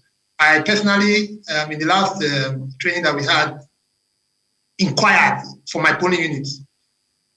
Interestingly, INEC has the record of a person with albinism in my polling unit. So regarding INEC, on the side of INEC, I think there's inclusivity. And this is important because, according to the World Health Organization, on the average, 16% of population are persons with disability. In any given population, 16% are persons with disability. And so a country that is over 200 million, what we are saying is that at least 2 million persons are living with disability in this country, Nigeria. So imagine that in the last general election, the presidential election, for example, only about 28 million persons voted. What that one suggests that only the PWD communities could have even determined or swayed the outcome of that election. That is a significant figure. So what I hope to do in the course of this election is that we seem to have lost Ibrahim there. Ibrahim Momo there, just talking about the PWCs. How much is INEC keeping up with the pledges, for inclusivity? We hope to see that in court.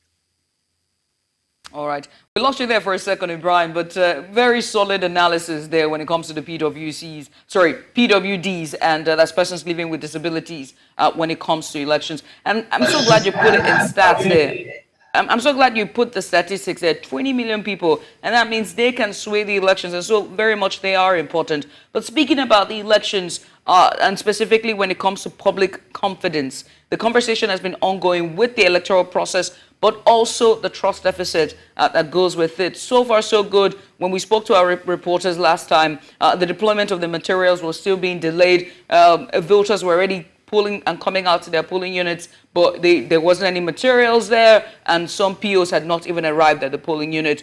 And so it asks a question about the process, the electoral process as well. What do we hope to see with this cycle? Is it going to be the same old story, same old plot, or do we hope to see something changes now? Because, I mean, all the onus lies on INEC to change the narrative and the perception of how we see them given the last general election. INEC is making all the right, when I say noises, INEC is making all the right promises. Promises around inclusivity, promises around, the sanctity of the process, that is going to be free, fair, credible, and inclusive. INEC is saying that voters will come, that not only will they be allowed to vote, but their votes will count. And I'm seeing also a heavy deployment of security personnel, to give the reaction. I know in the run up to the elections, there has been some very fiery rhetoric, very hard-hitting rhetorics among the key players. We have seen words like it's going to be a do or die election. We have heard the kind of rhetoric that they're not going to sign, some particular party did not sign, the peace accord, which is a voluntary act anyway, but it's a commitment, a voluntary commitment, but though it's not compulsory, but it's a kind of reassurance to the voters. So, but today, there's heavy deployment, I can tell you, all over Edo. There are roadblocks all over in the major highways. And then we are seeing civil personnel, police officers, and other security agencies physically present in each of the polling units. So the litmus test is what happens today.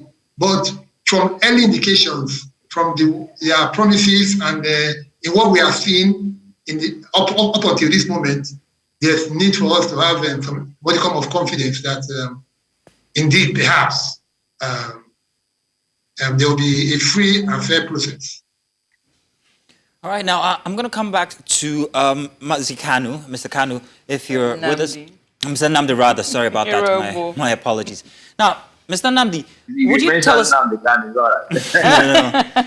It's the familiarity with that with that name, yes. But now, Mr. Namdi, let's talk about the significance the role of political endorsement has played in these elections currently. We've seen some endorsements or allegiances, it would seem, from other individuals from outside the state. How do you think this has affected or influenced voter perception regarding the elections currently? Yeah, like I said already, Edo is the most civilized region. Okay, so the interests of other Nigerians, like you are there, your heart is very important. Edo is our heartbeat. It's important to us. And these endorsements showed clearly that the state is important to the Nigerian people. And to the people of Edo, that's why I say Edo is civilized. Because when it comes to election, the people of Edo, from my distant observation, they've shown always that they are committed to the affairs of their state when it comes to leadership. Godfatherism, as was attempted to, after Anini, that seemed to be the last godfather that Edo will ever experience in politics. Even when you look at the candidates, they all have the big men behind them. The governor that is incumbent is supporting his candidate very well, even though he's speaking for him. Oshomole, the former governor, appears to be the mouthpiece of the candidate of the APC.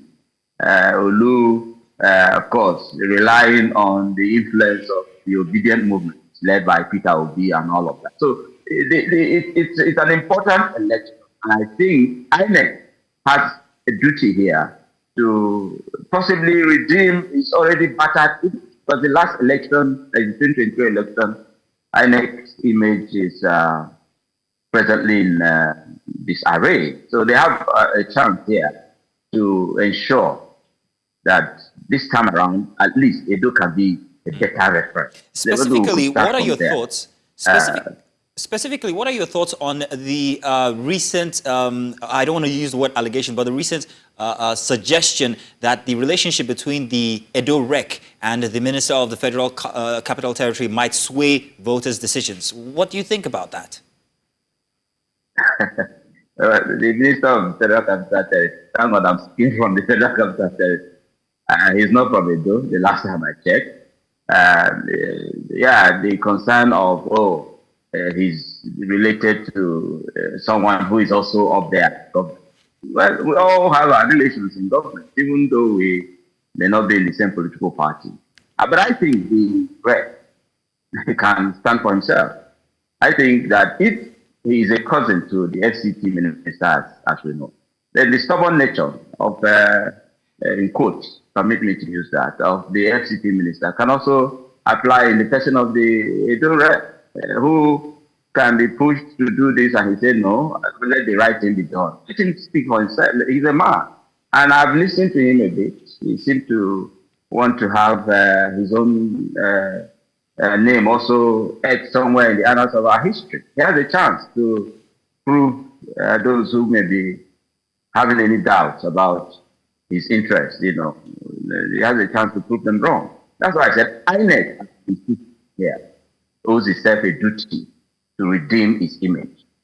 It's very important because we cannot continue to fail the nation, especially when so much resources, so much taxpayers' money is deployed in this case. Election is expensive to run. It takes a lot from Nigeria. It takes a lot from the system, from the state.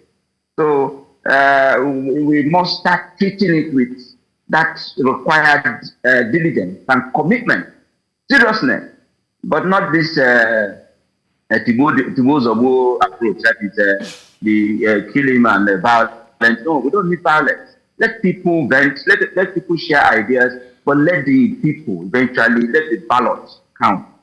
And let the institution that is in charge, even if that, in fact, about the image of our nation, by the time we get it right, INEC, the process would naturally clean up the system, okay? Because that way we can now have leaders that will come work for the people, and when they don't work, they sack them, okay? So I think sincerely that the Red has a chance to make a name for himself. If I were in his shoes, that's what I would do. I would make a name for myself, especially now that the spotlight is on me.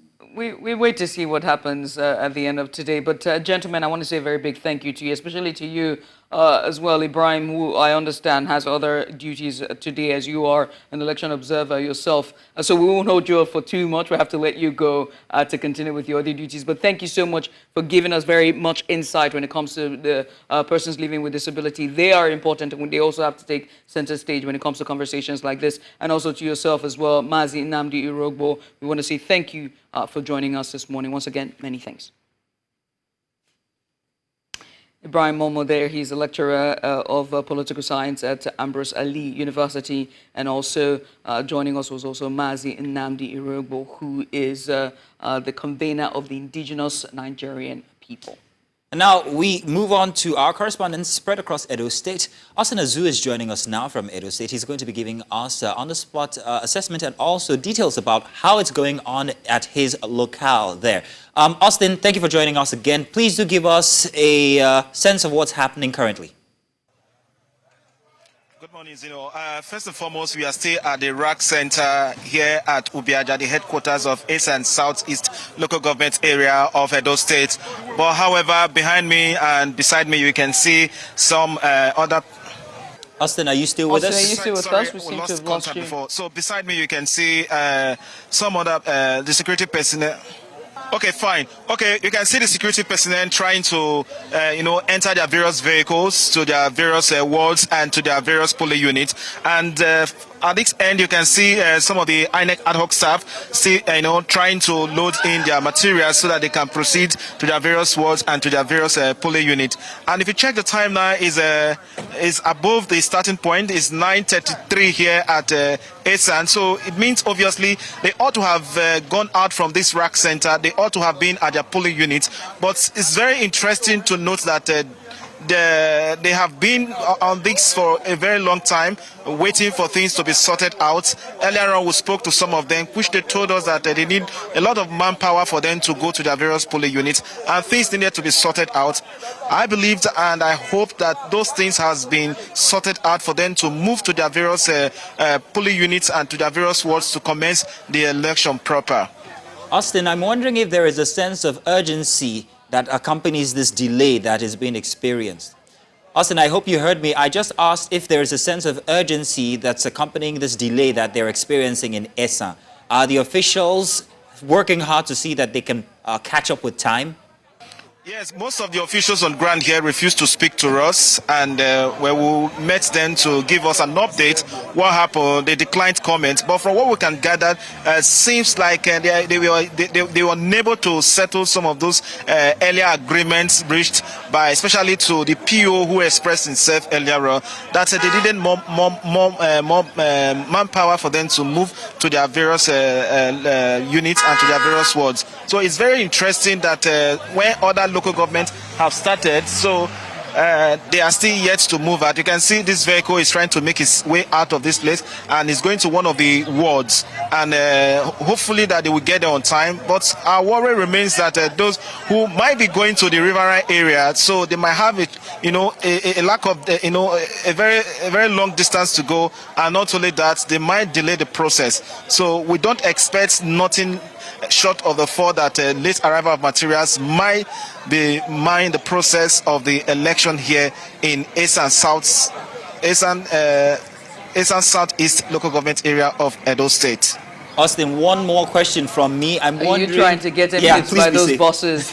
But Austin, regarding the distance from that rack area to the riverine areas, can you give us a sense of how far it is or how long it might take any individual who's moving from your location now to any riverine area? How long do you think it'll take them? Well, the riverine communities are not situated in one particular area, so they are scattered along the River Niger and bank of the River Niger. So it's obvious that they will get to their wards, and once they get to their wards, they will before they will start, moving to their various polling units. So it's quite far from this upland here, so the distance is not as close as the other ones that are within the land area here. So one cannot actually tell exactly when they will get there. So, but we don't know the arrangement they have made so far about the speedboats that will convey them from the river bank here down to the riverine communities within the local government area. All right. Well, Austin, I want to say a very big thank you to you. We'll definitely come back to you for more updates there. But try not to get hit by one of those white bosses. But we'll come back to you once again. Thank you so much. Austin Azu there at Esan Southeast at Edo State there, just following up on the deployment of electoral ballot papers and materials to the polling units ahead of the gubernatorial elections in Edo State. This is the live coverage as Edo decides. Stay tuned.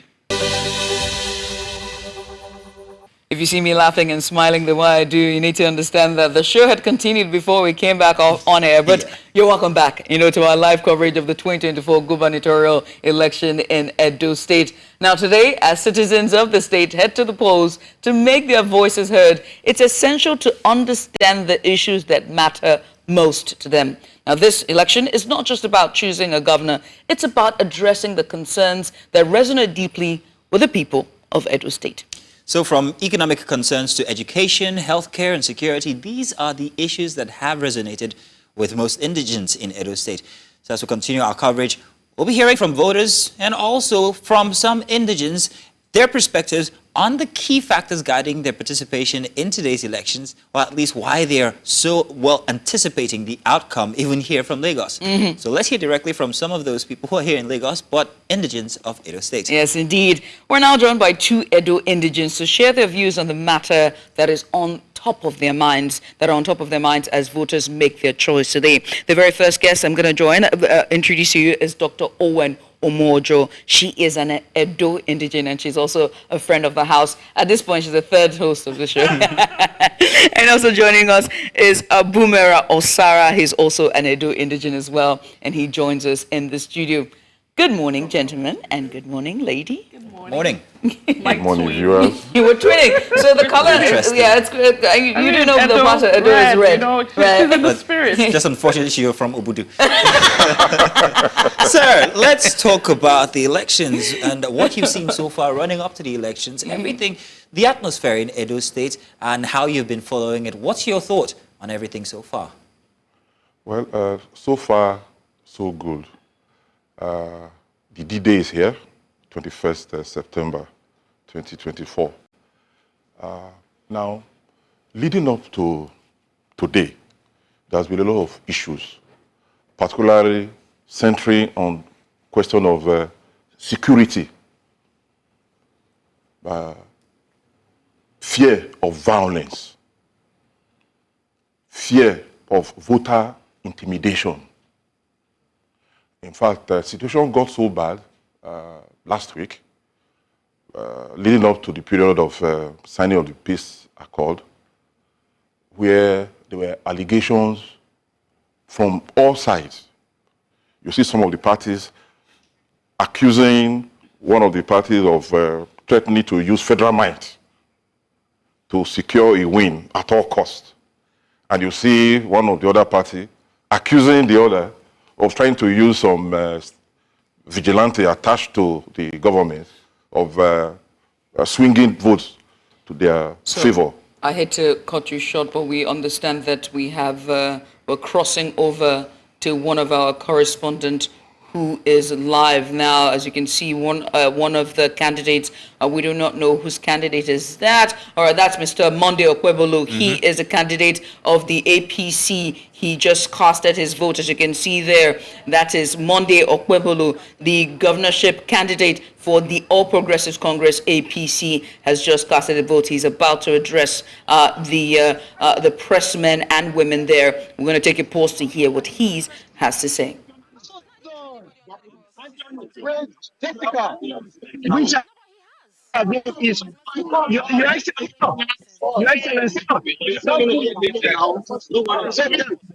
Unless I try to answer, it's okay.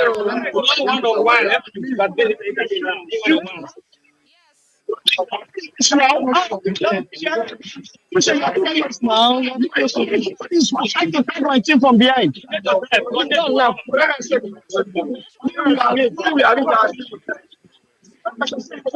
Watching. At this time, it's been noted that he may not be addressing the press, but visuals there is the candidate of the APC, and that is Monday Okwebolo. He has just cast his vote, officially just cast his vote.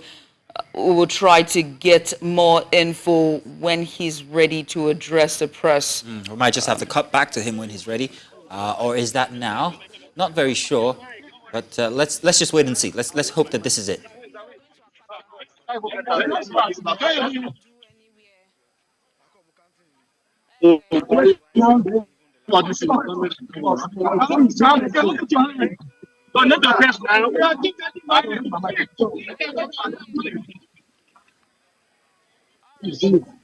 It is on.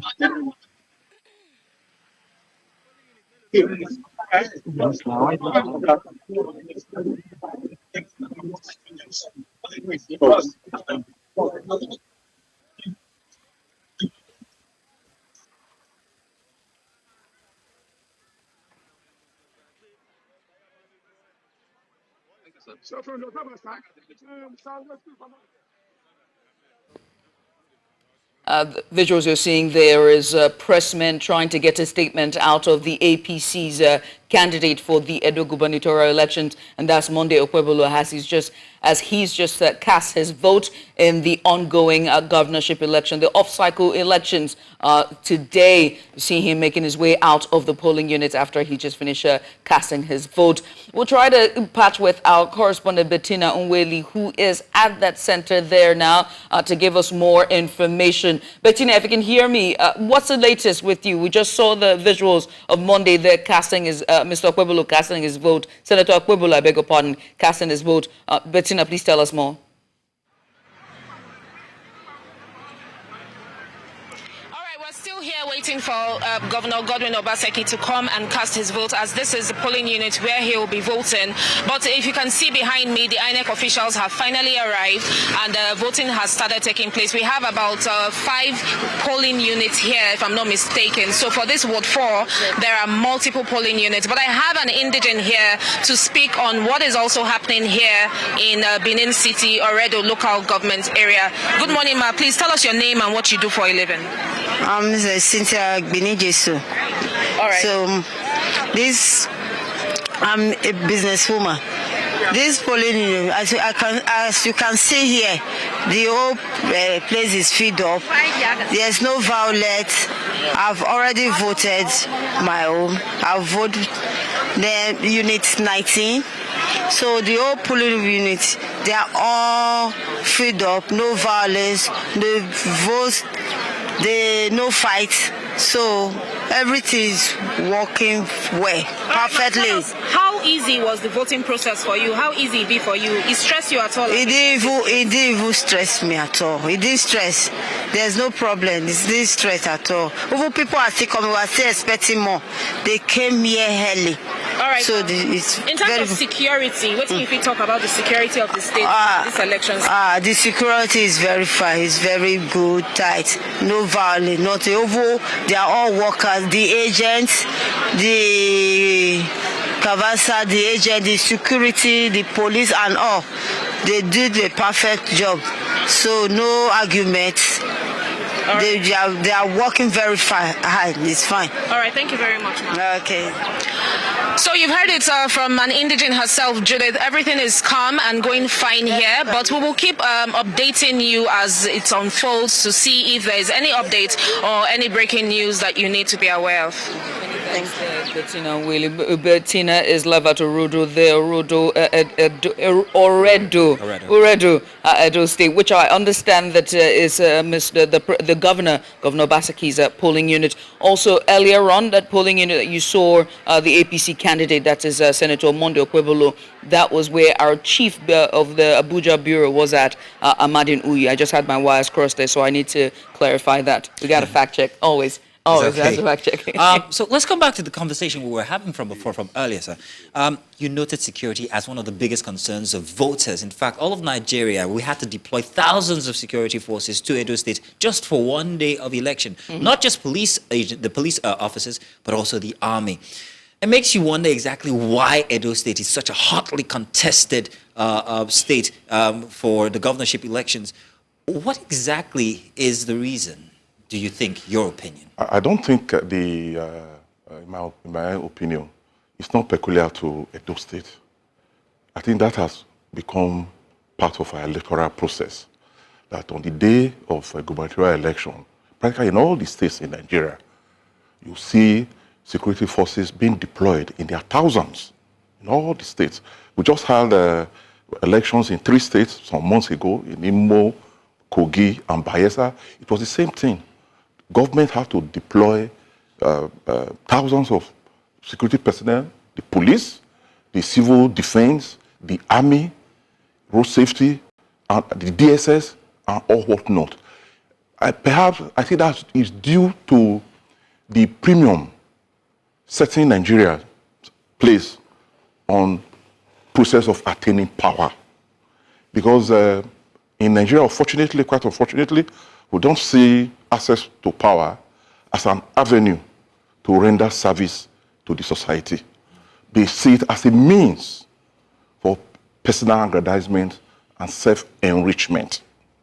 We know the situation in the country today. There's massive poverty, and if you're able to find yourself, you scheme your way to power, to political office. You've escaped poverty. Speaking of the soaring cost of living and just the cost of living and just the economic downturn in Nigeria, let me come to you, Dr. Owen, and ask you about the top issues that you think, as an indigent, should be on the minds of other indigents in Edo State that would influence them casting their vote. What are the top issues currently in the state? I think, first of all, economy. I know that when we talk about the economy, everybody is quick to go to, to the center, to the federal government. But Edo State is so blessed. Edo State, I heard one of your guests, and rightfully he said that, in terms of industrialization, in terms of, advancement and all of that, civilization, exactly. Edo State was way ahead even before, our colonizers came in. And Edo State is so blessed, with arable lands. We have so much natural resources. We have oil, we have gas. There's no reason why Edo State cannot be the largest exporter of palm oil in Africa, So I think, first of all, it's economic stability in the state. That's one of the things that the Edo people should have at the back of their minds. I mean, federal allocation has increased significantly, right? And those are things that the Edo people should be demanding from whoever governs them to say, where's this money? What's it being utilized for? Edo State, a lot of people say that Edo State is a civil servant state, and I beg to disagree with that. Because it's still the informal sector that's the largest employer of labor in Edo State. And so, you have market women, you have artisans that don't have access, to small digital loans and things like that, or grants, right? So just creating that enabling environment for business to thrive. I think another very important thing is healthcare. And for me, I'm quite particular about healthcare. I'm very passionate about primary healthcare. And so this is one of the concerns that we've had. We have a very, very poor primary healthcare system, which was it was part of the mega manifesto Governor Godwin Obaseki, right? He came in, when he was coming in, he said he was going to have, a primary health center in all 192 wards. Did he fulfill Absolutely this? Not. We don't have that system in place. Our primary healthcare system is dilapidated, and then they have managed to sort of privatize some of the government hospitals. I mean, even to the point where they destroyed a hospital to build a museum, so a government hospital to build a museum. I'm going to jump in. We're going to join Austin Azu, who's in Edo State. Okay. But before that, I'm going to jump on something you said regarding the manifesto. And the lack of manifesto or provision or setting forward your manifesto in this current election, running up to these current elections by not just one, but most of them who disregarded the public's, the press, in fact. Yeah. So when we come back, we'll talk about that. But let's join our correspondent, Austin Azu, who's also in Edo State, to find out details about what's happening right now. Austin, good morning again.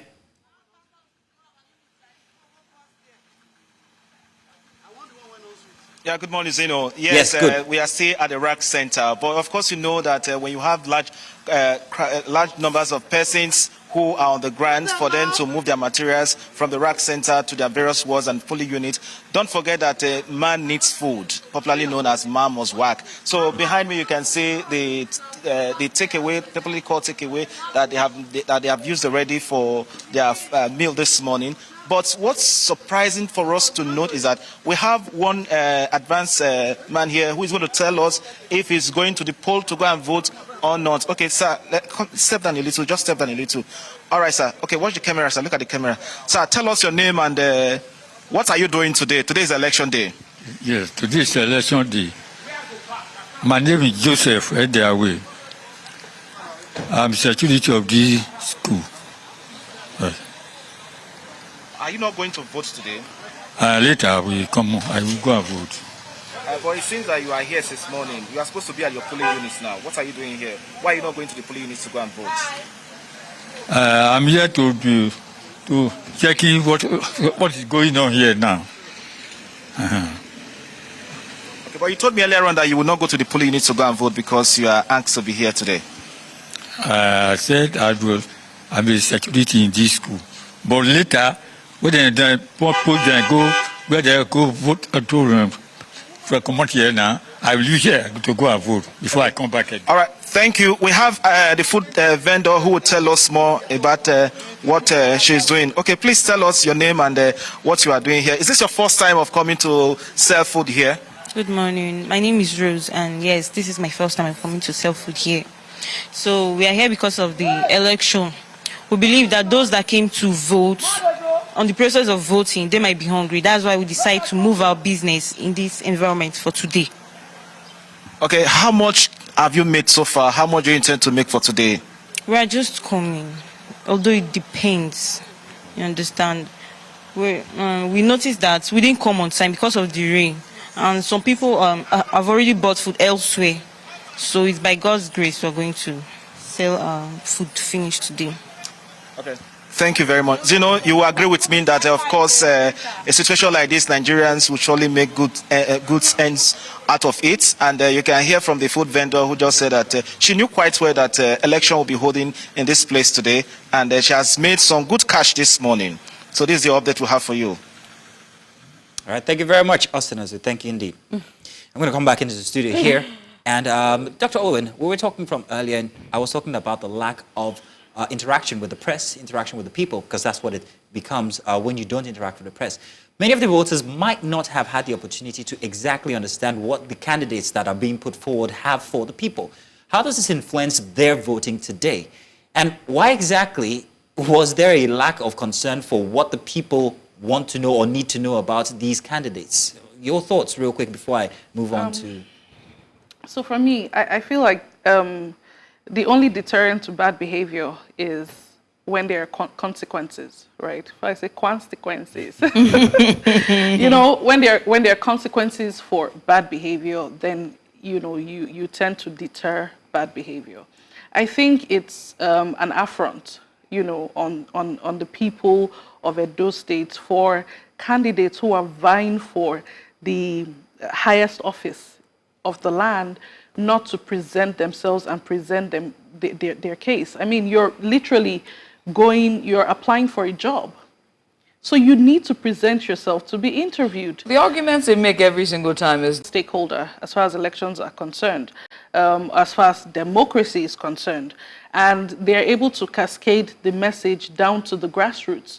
You know what I mean? And so you can't say that you're not going to you're not going to have debate, you're not going to speak to the media, get your message out there because you're speaking to the grassroots. That's equally important, and I mean, we need to know your manifesto. We need to know what is it that you're promising the people. The reason today I can say that, I would score the governor below par is because I had access to his manifesto, and I know that he has not delivered on his manifesto, and I'm quite privy. That to compare exactly absolutely what you're going to do, deliverables, you know what I mean? So if you have a manifesto and you have not stuck, and you have not delivered on your manifesto, then I'm sorry, I'm going to hold you to account. I know he doesn't agree with me, but yeah. Right. Yeah. So we understand. We're going to come to you. I know you've been brewing, so we're going to come to you for that. I know there's so much you need to unpack. But very quickly, we understand that we have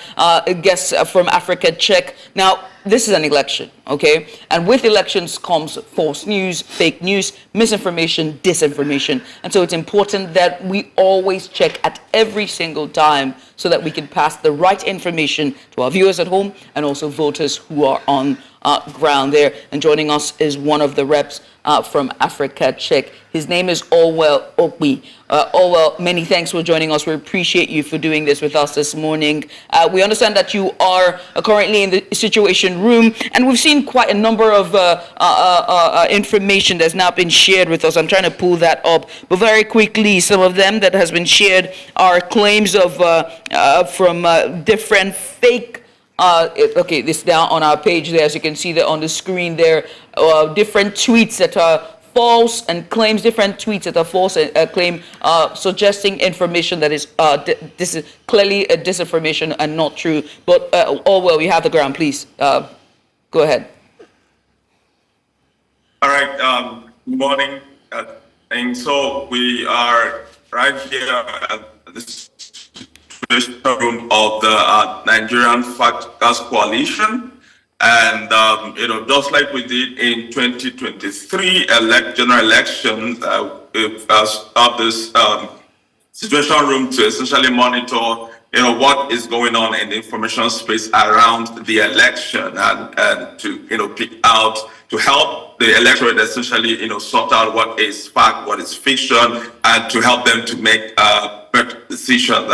And early since yesterday, we've been quite a number of claims, and a lot of them are the ones that I believe that are sort of the most impactful have been largely around false claims around major candidates dropping out of elections, stepping down, or getting disqualified for. As in fact, all of the three major candidates, we've seen false claims around, it's aimed that they have stepped down in the election and that they are not going to participate in the election today. That's as of yesterday. And but then of all we've added, every one of those claims were false. And the kind of impact that could have on the election, considering that as an electorate, you have in the mind to vote for a particular candidate, and then you go out there to hear that the person has stepped down, for another candidate. I mean, that could really have impact on voter behavior, and we see this kind of misinformation every time, virtually in every election that we have monitored. This sort of like a pattern we see. And one of the aims that we also take, there was this video that's later about it showed an armored personnel carrier with the inscription that it was donated by the Imo State government.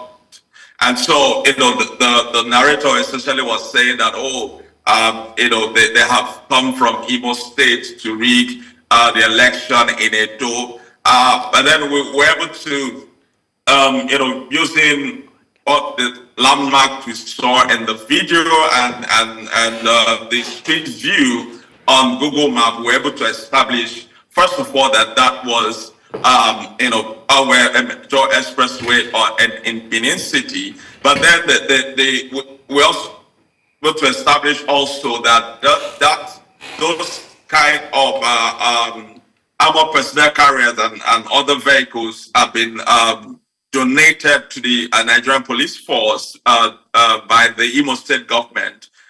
We saw such donation happens, in 2022 and earlier this year. And so, and then also together with the fact that the police are deployed 35,000 personnel from different parts of the country in those states for this election, it is not out of place to see personnel or personal vehicles of the police from other states, and it also obviously that we able to add that to be that it's insufficient to be able to make the claim that there was any plan to rig the election from each state. And so we're not different of aims. Obviously, that was this also this claim about that President Olatinubu did not sign the peace pact in 2023, which that claim came from the Harry Bird Bishop. But then obviously that claim is false, because yes, the first pact, the first signing that happened, Tinubu as a candidate of the APC wasn't there, but his running mate was there. But then there was another signing where he was aired. So that claim is false. And of course, it's important to understand the context. That the context is that all of this around the fact that the PDP Edo refused to sign the pact because of the allegations that they put up that the members, their leaders were being picked up by the police. So generally we're still monitoring, and we see information, we're going to be pointing them out, and we'll also be sharing with you as they come. So generally, the idea of this is for us to keep the information space clean and help people, to make informed decisions so that people are not misled by the false information that are in many cases deliberately put out there to sway behavior. Okay. Well, I must say thank you so much, Orwell, and definitely we will come back to you as this election continues to unfold for more fact-checking, if you will. But many thanks again, Orwell Okwi. He's a researcher and community manager, Africa Check, and he joined us today for more fact-checking as regards election claims. And when you see misinformation and disinformation, this is our call for you to always make sure to try to search and be sure to fact-check whatever information that you have or that is put on your WhatsApp group, your family group, cousins group, alumni group. Speaking of groups, we're back in the studio for our live coverage. Back in the studio, yes indeed. Dr. Owen, you relaxed your chair for a minute. Maybe you should bring it back up just a bit. Thank you very much, Dr. Owen. But Barrister Abumere, we were speaking from earlier and we were talking about you had a different opinion when it comes to what Dr. Owen spoke about regarding the manifesto or lack of presentation of manifesto or a debate, let's just generally put it. So what's your opinion on that? If you permit me to conclude my statement on the issue of security before answering your question. Now, because politicians are desperate to acquire power, not for service, but for self. So they are ready to do anything, including ballot snatching, tampering, of intimidating voters. So it's necessary that security is beefed up. As far as I'm concerned, 35,000 policemen is not enough. The minimum for me should have been between 50 to 60,000, so as to avoid the attempt by whoever to try to use violence to intimidate the voters, snatch ballot boxes, or mutilate voting materials to rig the outcome of the process. But the only rider I have is to encourage and urge the security personnel to act professionally, to be fair, to be impartial, and to be just, and to treat everybody as one. Their duty is to secure the votes. What's your take on the inclusion of military in this apparatus? All well and good, and we saw an example of it yesterday. Late yesterday night was reported, it was in the news, and I think TV Central carried it this morning. News Central. News Central carried it. So sorry. It's okay. Yeah, I'm vexing. No, I'm not sorry, I'm not taking it. It's okay. I think you ran the story on that this morning, that some thugs, unscrupulous elements, went to attack the Oredo INEC office at the Kenwa Road in Benin. But for the presence of the soldiers, perhaps they could have had a field day. So it is necessary to have them, and when they are available, they should act professionally. Now, back to the question that you asked.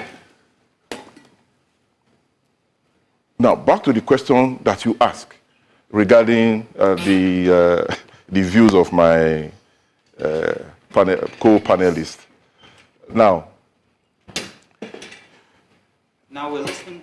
We talked about the fact that we talked about the fact that there was no debate, or there was no, what people should note that this is what my candidate is telling. We didn't have any of that kind of interaction between the candidates and the people. That the lack of that will sway it should have its impact. Tell you what, we have a bit of an issue, so we're going to take a quick break, and when we get back, we're going to address this. When we get back, we'll continue with this conversation. Andrew, welcome back. Our conversation continues as we give you the live coverage of the Edo Gubernatorial elections happening today, September 21st, as the indigents of Edo are going out to vote for their next governor, the next chief executive officer of the state, who will continue to steer the state to prosperity. But the question still remains, what are the issues that matter to the people of Edo State? And so to do that, we're joined by two Edo indigents who are here in the studio with us. We have with us Dr. Omojo as well as Mr. Abumera. They're both here to discuss the issues. Now, earlier before we went on the break, sir, we were talking about the top issues, and Dr. Omojo talked about them: health, education, and economic prosperity. But I've been informed that we have Confidence on standby. Confidence McHarry, if you can hear me, he is the head of security there, security analyst, the head security analyst at SBM Intelligence, and he joins us live. Now, Confidence, if you can hear me, well done, and good morning to you. Thank you for having me once again. If you can help us to unmute, we cannot hear you. I can hear you. Can you hear me? Fantastic. Confidence, you are the head of security, and of course you have the stats. If you're looking at the stats, let's talk about electoral violence in Edo State. It's past, present. We just saw the two arrests that was made yesterday with two individuals, male in their 40s, who were caught with locally made guns. Talk to me about electoral violence and whether or not the security presence that we've seen, over 30,000 security agents, mixed both military, NSCDC and the Nigerian police, is enough to tout any electoral violence in Edo State for today's elections. All right, so ahead of the election, since 2023, something we've been looking at internally at SBM. So we've had close to 19 incidents that are related to the elections, directly related to the elections in terms of political violence. We had about 4 for 2023, and then we've had 15 so far this year. So far, 1 person has been killed. Before today, the police was able to arrest about 3 people, and we've seen that the violence is quite evenly spread across the 3 senatorial districts. So you have in Edo North, places like Akoko Edo and Etsako Central. And in Edo Central, you have places like One West, Ishan West, Ishan North, East, and Ishan Central local government areas being the epicenters of violence. 3 major candidates, that's Elunde Akata from LP East, from you have places like you have the most violence in that area in terms of spread. You look at places like Ovia Southwest, Ipobaoka, Oredu, and Ego local governments. Most of these other local governments I just mentioned in Edo South, in and around Benin City. To answer your question directly as to the efficacy of having so much show of force in terms of the deployment of security officials, I'd like to say that it is not necessarily about the amount of security forces deployed as much as it is about the will of whoever their sponsors are. When I say sponsor, I am talking about the particular arm of government in charge of controlling these agencies. It's much more about their will in keeping the peace. In the run-up to the election, we heard stories about the major actors refusing to sign the peace accord, the symbolic peace accord.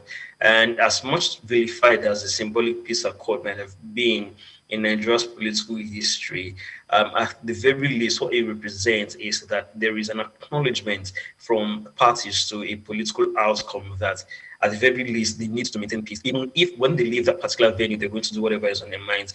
But the major actors in Edo, ahead of today's election, refuses to sign it. It tells you everything you need to know. That I think it's much more than a symbolic departure. I think there is a tacit acknowledgement that the election is no holds barred, that it's anybody's for the taking, and no amount of security deployments in terms of the police or the NSCDC is going to change things on the ground.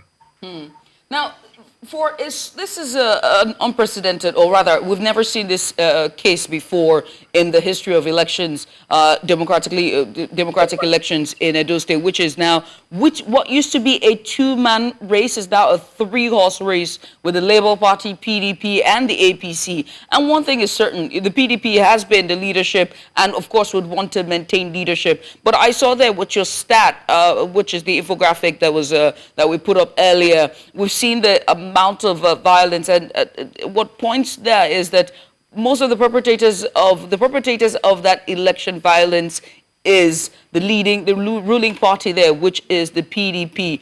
What's your reaction to that?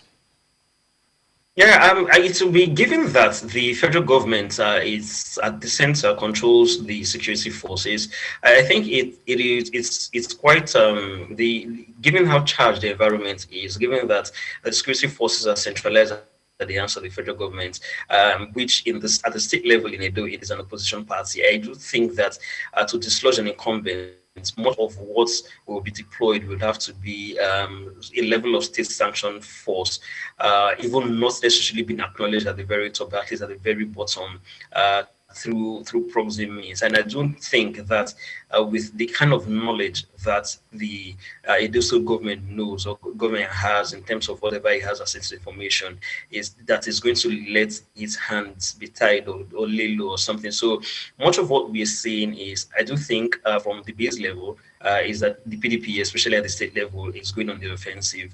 At least not, even though they cannot control the police forces, which is a federal exclusive, or which is exclusionary to the federal government. At the very least, these linkages with party proxies and everything have always been around, and I do think that that's largely the deployment they've been using so far. And you would also find that much of the violence has been tailored towards the kind of opposition they think the most credible threat, which is the APC. But what we're going to be seeing today is, I think, a mix of factors such as what the APC and the PDP can bring to bear in terms of matchup for matchup, in terms of non-state actors, as well as how the credibility and the impartiality of the security forces, if they choose to stay neutral, and if they choose not to stay neutral in the melee, how exactly it is going to affect outcomes. And I do think that without sounding like a Schadenfreude, I would think that this is quite an equal matchup. And if the political actors and the gladiators refuse to allow people to vote peacefully, what will happen on the long term is whoever gets the most violence, whoever is able to deploy the most violence, would likely win the election. Confidence. To quote one of our international Afrobeat star, time is of the essence. We feel it coming. And with time being of the essence, when it comes to the elections starting on time, 8 a.m. in the morning, so far from what we've seen from our reporters, especially at the racking center where a lot of the materials are, is the slow dispatch of materials. And we've seen this oftentimes even from the last elections. Do this hinder voter turnout? Does this hinder, especially when it comes to riverine areas, in this case, Edo State? Yeah, it does. It absolutely does. If you look at the 2023 election, it was part of the things that discouraged people from coming out, especially during the Gubernatorial elections and during the presidential elections. The voter turnout was massive, but in many parts of the country, we had complaints about INEC staff, especially in the southern parts of the country, refusing to turn up until late into the day. Some people came out around 12, 1 p.m., and then in many parts, voting took place late into the day. So I'm not trying to be a conspiracy theorist by saying that it's a tool to suppress votes. But if this thing has been happening over and over and over again, time after time, election after election, for at least the past decade, I would think that it's something that the electoral officials would have to look into it with a certain degree of doing better, because it is a different for disenfranchisement by other means. So what then will be solutions? Is it just put all the materials in a center, or find a center that's closer to riverine areas, or racking centers in those riverine areas, so that you can mitigate this issue of timing and slow arrival of POs and even the materials? Yeah, I would think that in the first place, if you're having recurrent problems like this, the important thing to do is to do an audit of what happened in previous elections with the commitments to doing better. You can't continue to have these problems in the past and then you try to make it a culture. No, we need to have a culture of excellence. And then in the view of doing better, what one would suggest is that these materials make their way to these places at least, the very least, 12 hours before massive deployment of forces for you to wait. If security concerns are your major headache, for you to wait till it is time when people are supposed to be there voting at 8 a.m. and then when you're leaving whatever center you are to go attend to them. That's not how it's supposed to be done. It doesn't engender a culture of excellence. What we're supposed to be having is, if you have up to 35,000 police officers deployed to Edo State, your concern should be attaching some of these police officers to guide and escort the electoral officials to take these materials to the appropriate venues at the right time, which is at least 12 hours before the voting is supposed to start. It actually makes mockery of the whole process that, given despite the deployment at that particular level and at such massive scale, with the involvement of the military, that INEC would decide to wait until it is more appropriate when people come out to vote for them to move around. It doesn't all go well. It doesn't make any sense. And I do think that it doesn't actually present a picture of a culture of excellence if you're keeping it real. Well, many thanks, Confidence. We appreciate you for doing this with us. We have to let you go there. Senior Security Analyst at SBM Intelligence. That's Confidence, just giving us update there and speaking to us on the electoral violence history in Edo State and also elections regarding the gubernatorial elections in Edo State. Once again, thank you so much. Thank you, Abby. Now let's come back inside of the studios here.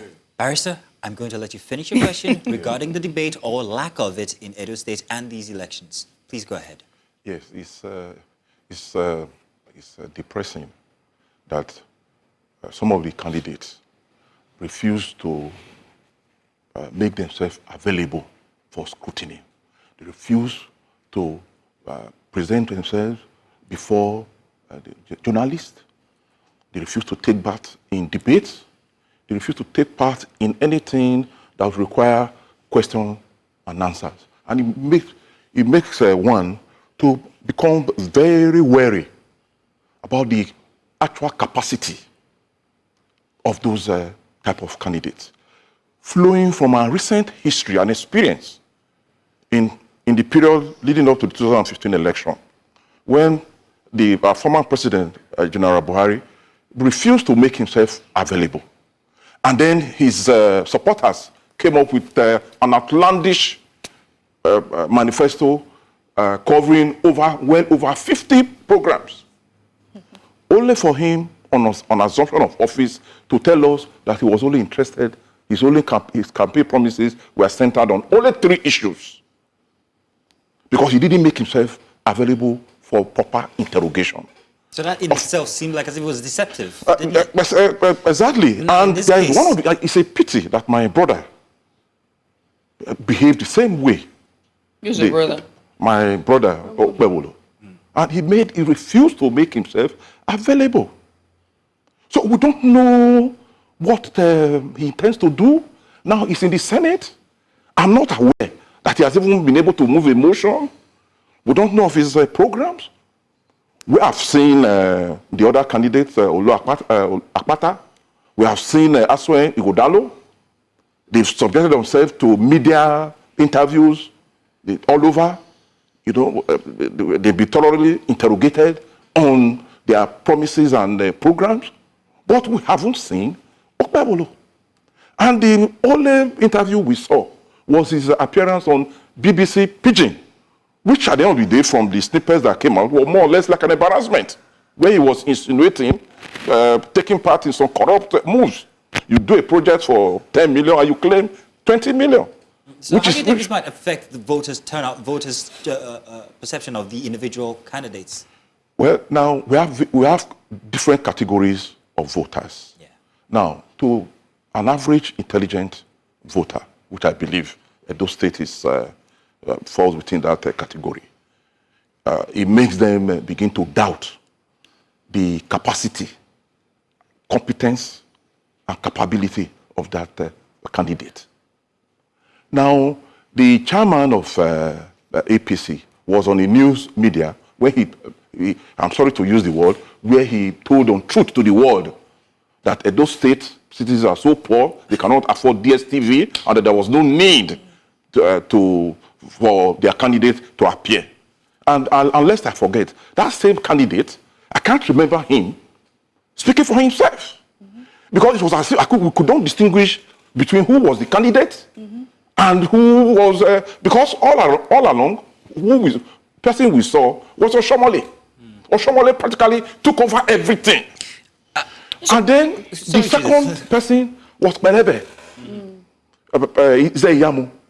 So they never gave him opportunity to speak to us, to tell us what he could do, what he was capable of doing. It's the implication of the Edo people I really want to get into. Yes. Is Edo that poor? I mean, from before the conversation, before the segment, we were talking about, well, Dr. Owen, you noted how rich Edo is. You talked about the fact that Edo is our source for plenty of the agricultural products that we actually have here in Lagos. And not just that, there was oil. Do you want to remind us some of those items? We have oil, we have gas, we have palm oil, plantains, arable land, cocoa, you know, and not to talk of the creative industry. I mean, some of the funniest guys in Nigeria are from Edo State, you know, so we have a lot, I mean, our creative space is quite, you know. Beanie Boys as well. And happily, the current governor has done his utmost, has done his best to tap on those ideas. Now, for instance, you see, in the area of plantation agriculture, if you follow the news, you will not be unaware of the running battle the state government has been having with indigenes who are resisting efforts by government to acquire land to boost plantation agriculture. For rubber plantation, for oil palm, and for cocoa. In fact, part of the opposition, most people, some of these persons who are in the same school of thought as my co-panelists, I was waiting for this part. Arises out of that. Now, to do oil palm plantation or rubber plantation, you need a large acreage of land. And government has the right to acquire. But in doing that, you need the consent of the people. Now, unfortunately, my people are resistant to change. But happily, government has been able to embark on plantation, encourage investors in plantation agriculture, oil palm plantation, rubber plantation, in the area of fruit processing. And then my co-panelist talked about mineral resources, oil and gas. We all know, according to, by provision of the law, the state cannot, no state in Nigeria can exploit.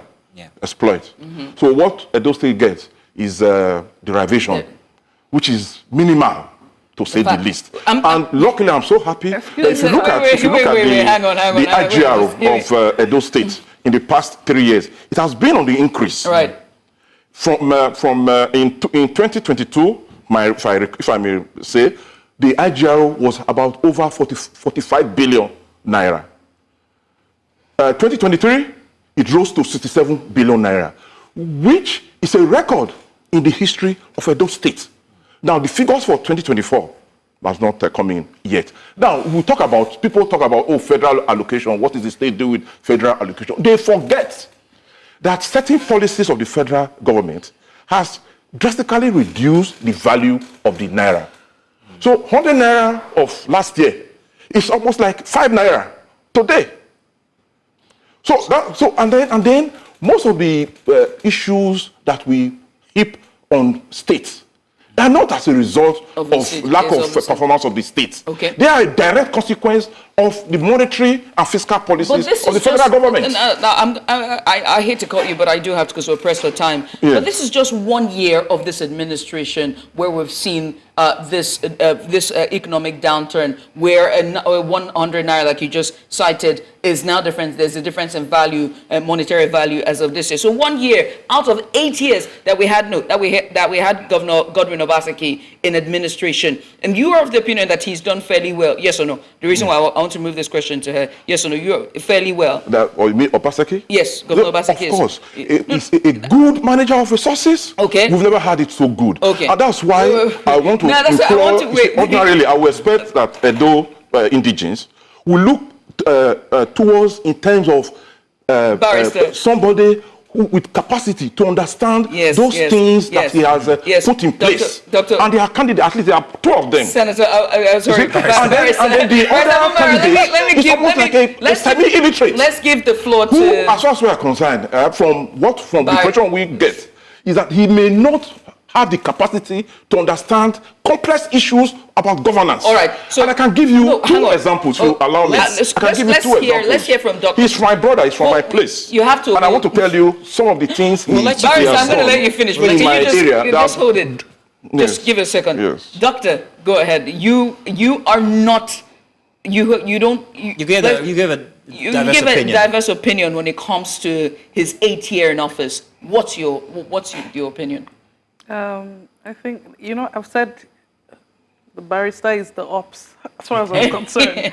And it's nothing personal, right? I'm very passionate about Edo State, and I have followed Godwin Obaseki's tenure, over the last 7.5 years, almost 8 years.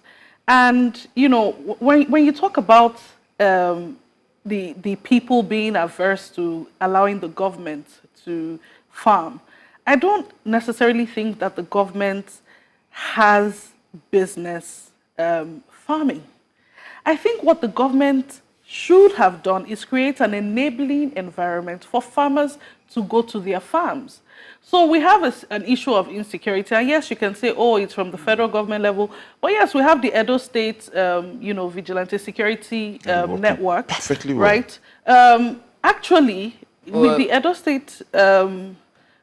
State security network, they complain about not being paid, so it's actually not even being managed well. Now, what stops the government from being the uptakers, of the farm produce? What stops the government from, if you really want to encourage agricultural prosperity? Now, Doctor, I hate to cut you, but we do have to take this as we see the candidate for the Labour Party, and that's Barrister Olumide Akpata, as he addresses the press. I was given my ballot paper. I went to the booth. I thumbprinted where you would imagine I would thumbprint, and then I stuck it in the ballot box. Everything went well. I want to hope that this is the experience of every Edo voter. But I'm not going to make it here. I'm going to wait for feedback from around the state. It's 192 wards, 4,500 polling units. We are hopeful that this will be the experience of every Edo voter, and that I am calling on INEC that the playing field should remain level, given any undue advantage. All of our agents should be allowed into the collation center. The agents should be allowed into the collation centers. Nobody should be hindered or prevented from going into the collation center, so that we can all witness the process and be able to confirm that it was carried out in the manner as prescribed by law, the Electoral Act and the Constitution. So I am calling on INEC. This is an off-cycle election. The only gubernatorial election taking place in the entire country. So they have no excuse. They have the luxury of being able to deploy their resources to this state, all of their resources. They have the latitude of being able to ask the security forces to focus on Edo State. So I would imagine that anyone giving all of those tools and resources should be able to do a good job. So I'm hopeful, all eyes are on them. The entire country is on INEC, and we're hoping that they will do a good job. All right, so before you go, in terms of security, what would you say? How tight has security been in Edo? We heard there was a shootout at Oredo yesterday night, and some political talks were apprehended. How would you respond to that? That they were apprehended is a good thing, right? So I'm thinking that with the massive deployment into the state for this process, first and foremost, that's a good sign for me. Now it is left to be seen whether or not that deployment is for the people or the deployment is to benefit certain individuals. I mentioned yesterday that I noticed that 2 APC trucks were parked outside the home of Senator Shomole. That does not give me confidence. 2 APC trucks, these are major equipment meant for the people. What are they doing outside the home of Senator Shomole on Okoroton Avenue in GRA? So that gives me cause for concern. But we are watching, and we are not without remedies. All right, sir, there seems to be logistic problem with INEC because sending materials to allow me get feedback from the field. I cannot comment on that now. It is only what time is it? I need feedback from the field before I can tell you about my own perspectives on the issue of logistic challenges. But anyone who is operating in Edo State and who needs to go by road around Edo State will have challenges. anyone who needs to travel from point A to B in Edo State will have challenges. So I'm not surprised to hear that, at least if we're talking about road transport. Sorry, lastly, sir, do you think the rain thing, whether we have affected voter turnout? Rain affects a lot of things. People stay home when it's raining, but they will come out because the people want to vote, and we have time. So I'm sure that once the rain subsides, the crowd was huge here before now, and they're not going to go home. So let's do it that way. All right, thank you.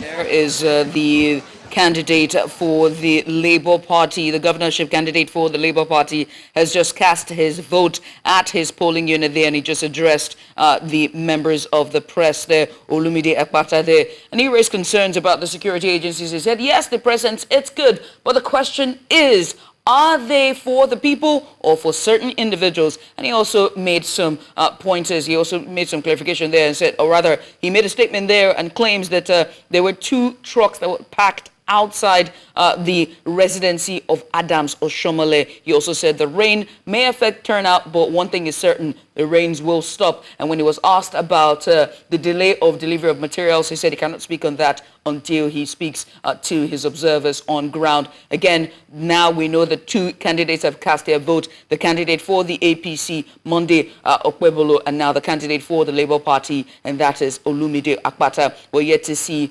more of the candidates who cast their vote there. And now we go on now to an observer who we have online with us, and that's Ifunanya Nduka from, she is an observer with the Ready to Lead organization. Unfortunately, we've been informed. Okay, we have her back now. Thank you very much. Ifunanya, welcome. Let's have your take on the situation going on right now in Edo State, if you will. Ifunanya, I'm hoping you can hear us. Hello, can you hear me? Yes, we can. Please go ahead. I can hardly hear you. Can you hear me? Go ahead, please. Go ahead, please. Oh, hi. I didn't get your question, sorry. Yeah, well, we're asking what the situation is, what you've observed so far with the elections going on right now in Edo State. Okay, so our observations in Edo State right now and others is that there is very little turnout of voters. I mean, we can definitely say that is because of the rain that fell in the earlier hours of today. In the city center, the voters are excited to cast their vote, but we've seen in the rural areas, people are hardly outside, and that is something that is a cause for concern rather. And from some reports that we've gotten in some LGAs, we see that there is little turnout of young voters. We see people within the ages of 50 and above outside ready to cast their vote, but we are hardly seeing younger people, trying to cast their votes for their respective candidates. So that is some information that we're getting from our observers on the field. We have also heard that there is little access for persons with disability. That is something that we had mentioned to INEC following the Kogi, Imo, and Bayelsa off-cycle elections in November 2023. But we're seeing that there is hardly ease of access for people with disability, and we hope that we get more information, more positive information in that light. And for the deployment of materials as well, we know that the elections were supposed to start 8 a.m. On the dot, where some local government areas, especially those in the Riverine area, started the election process now.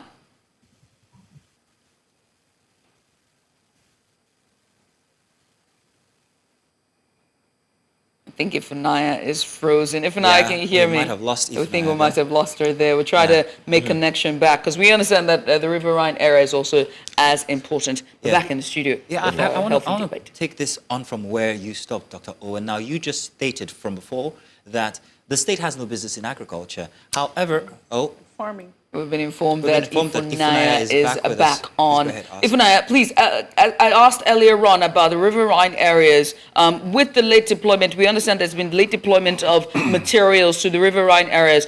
From the Situation Room there, is there any information as whether or not the elections have started in these locations? Again, we lost her. Unfortunately, I'm sorry. And I'm sorry for breaking that question. But let me continue. You noted that the state might not have any business in farming because this is sort of like a cultural thing when it comes to Edo State. However, you had noted that this is a big aspect of Edo, the yeah, exactly. the internal generated revenue. And I might want to argue that industrialization is a function of governance, whether you like it or not, that the government has to be involved. And if you want to make it a big effort, you would have to involve the government. So I don't know what you think about that. If you can answer that in summary, and so we can have Barrister Abumari's take. The government involvement is important in empowering the farmers and creating an enabling environment to encourage even more farmers to come into that space, and not the government directly farming. So empowering the farmers with, tools needed for mechanized farming, empowering them and creating a safe space for them to actually farm, security for the farmers, access to finances, for the farmers, and even being the uptakers of the farm produce. Because, the government has the resources to be uptakers of the produce and then selling, to other like other buyers. With our petrol. But very quickly, exactly, that's what the government of Obaseki has been doing, sort of creating an enabling environment for investors to come in and do farming in a big way, not subsistence farming, which is more what my co-panelists. Oh, no. I'm not talking about subsistence farming. That is why there's not. an agency created by the government. I think they call it Edo State Agricultural Development. And now they've signed a series of MOUs with several interested persons, and then we're beginning to see the outcome of those MOUs. There is, for instance, there is an oil palm plantation somewhere around Ovia that is to go into production. Government also employed the use of MOU to encourage people to invest in power and in refining, petroleum refinery. As we speak now, there are about 2 petroleum refineries ongoing, already working. Really? In Edo State, yes. Really? And then what are the names? I can't remember their names now. We have to fact check. Yes. We do have refineries, yes. but now, they have not. There's another MOU. There's another one with the Chinese. The capacity for about 60,000 barrels. That's also my apologies ongoing. You're closing your mouth because I know you're putting your fingers on everything. What we want is someone who understands the things already in place and who can take us to the next level. And as for the election, just one quick one. I want Edo State indigenes to be vigilant. They should whatever is going on now is a tip of the iceberg. The real challenge will start as from 6 p.m. at the collation center. The women, they should come out en masse, surround the entire at the World Collation Center, the local government collation center, and at the state collation center. Very quickly. Police should resist attempt by political thugs. Barrister, we're out of time. Barrister, we're out of time. Dr. Barrister, we are out of time, please. Very quickly. Must be heard. Barrister, you have to, please. We understand, we have an MOU governor, but I'm not going to throw that shade any further. When you talk about agriculture, and I talked about creating an enabling environment, we do not even have the infrastructure to get the produce from the farmlands, to the urban areas. We don't have infrastructure, the inner roads, the so-called federal. When you enter Edo State, you'd see signboards mounted, at different locations saying, bear with the Edo State government, this is federal government rules. And I saw the governor on a national TV a few nights back, and he was talking about the federal government will not allow you to fix federal government roads. Of course, that's a policy. No, I'm sorry, but that's not true. The federal government has such a policy. That's incorrect. Please don't quote her. Very quickly, lastly, your last statement, because we have to go.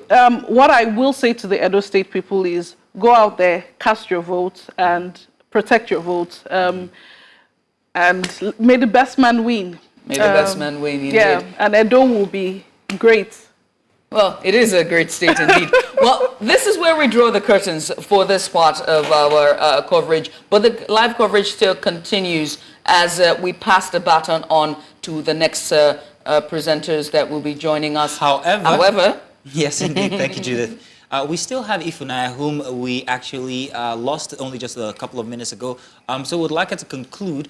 Judith, you had asked Ifunaya a question earlier, if you would please, so that she can conclude on this. So the question I asked was about your observers. We understand that the deployment of materials was late, especially to the riverine areas. Has elections started now in those riverine areas? Okay, yes. The last report that we got from our observers in those riverine areas says that elections hasn't started yet, and they haven't gotten some materials yet. So no, voting is not going on yet. 10:54 a.m. The voting have not started in riverine area. Ifunaya, many thanks. We'll definitely will come back to you for more updates. Ifunaya Nduka there, she's the COO, ready to lead Africa. Once again, thank you so much. I want to also say thank you very much to our in-studio guests. Thank you very much, Dr. Owen Amojo, and thank you very much, Barrister Abumere. You had so much to say. Unfortunately, we have no time. We're running short. I thought we would do like 2-3 hours. But thank you very much. We pass the baton now to Osa and Dashin as they come on to continue with our live coverage of the Edo gubernatorial elections. My name is Judith, the TV. My name is Mazino Peel.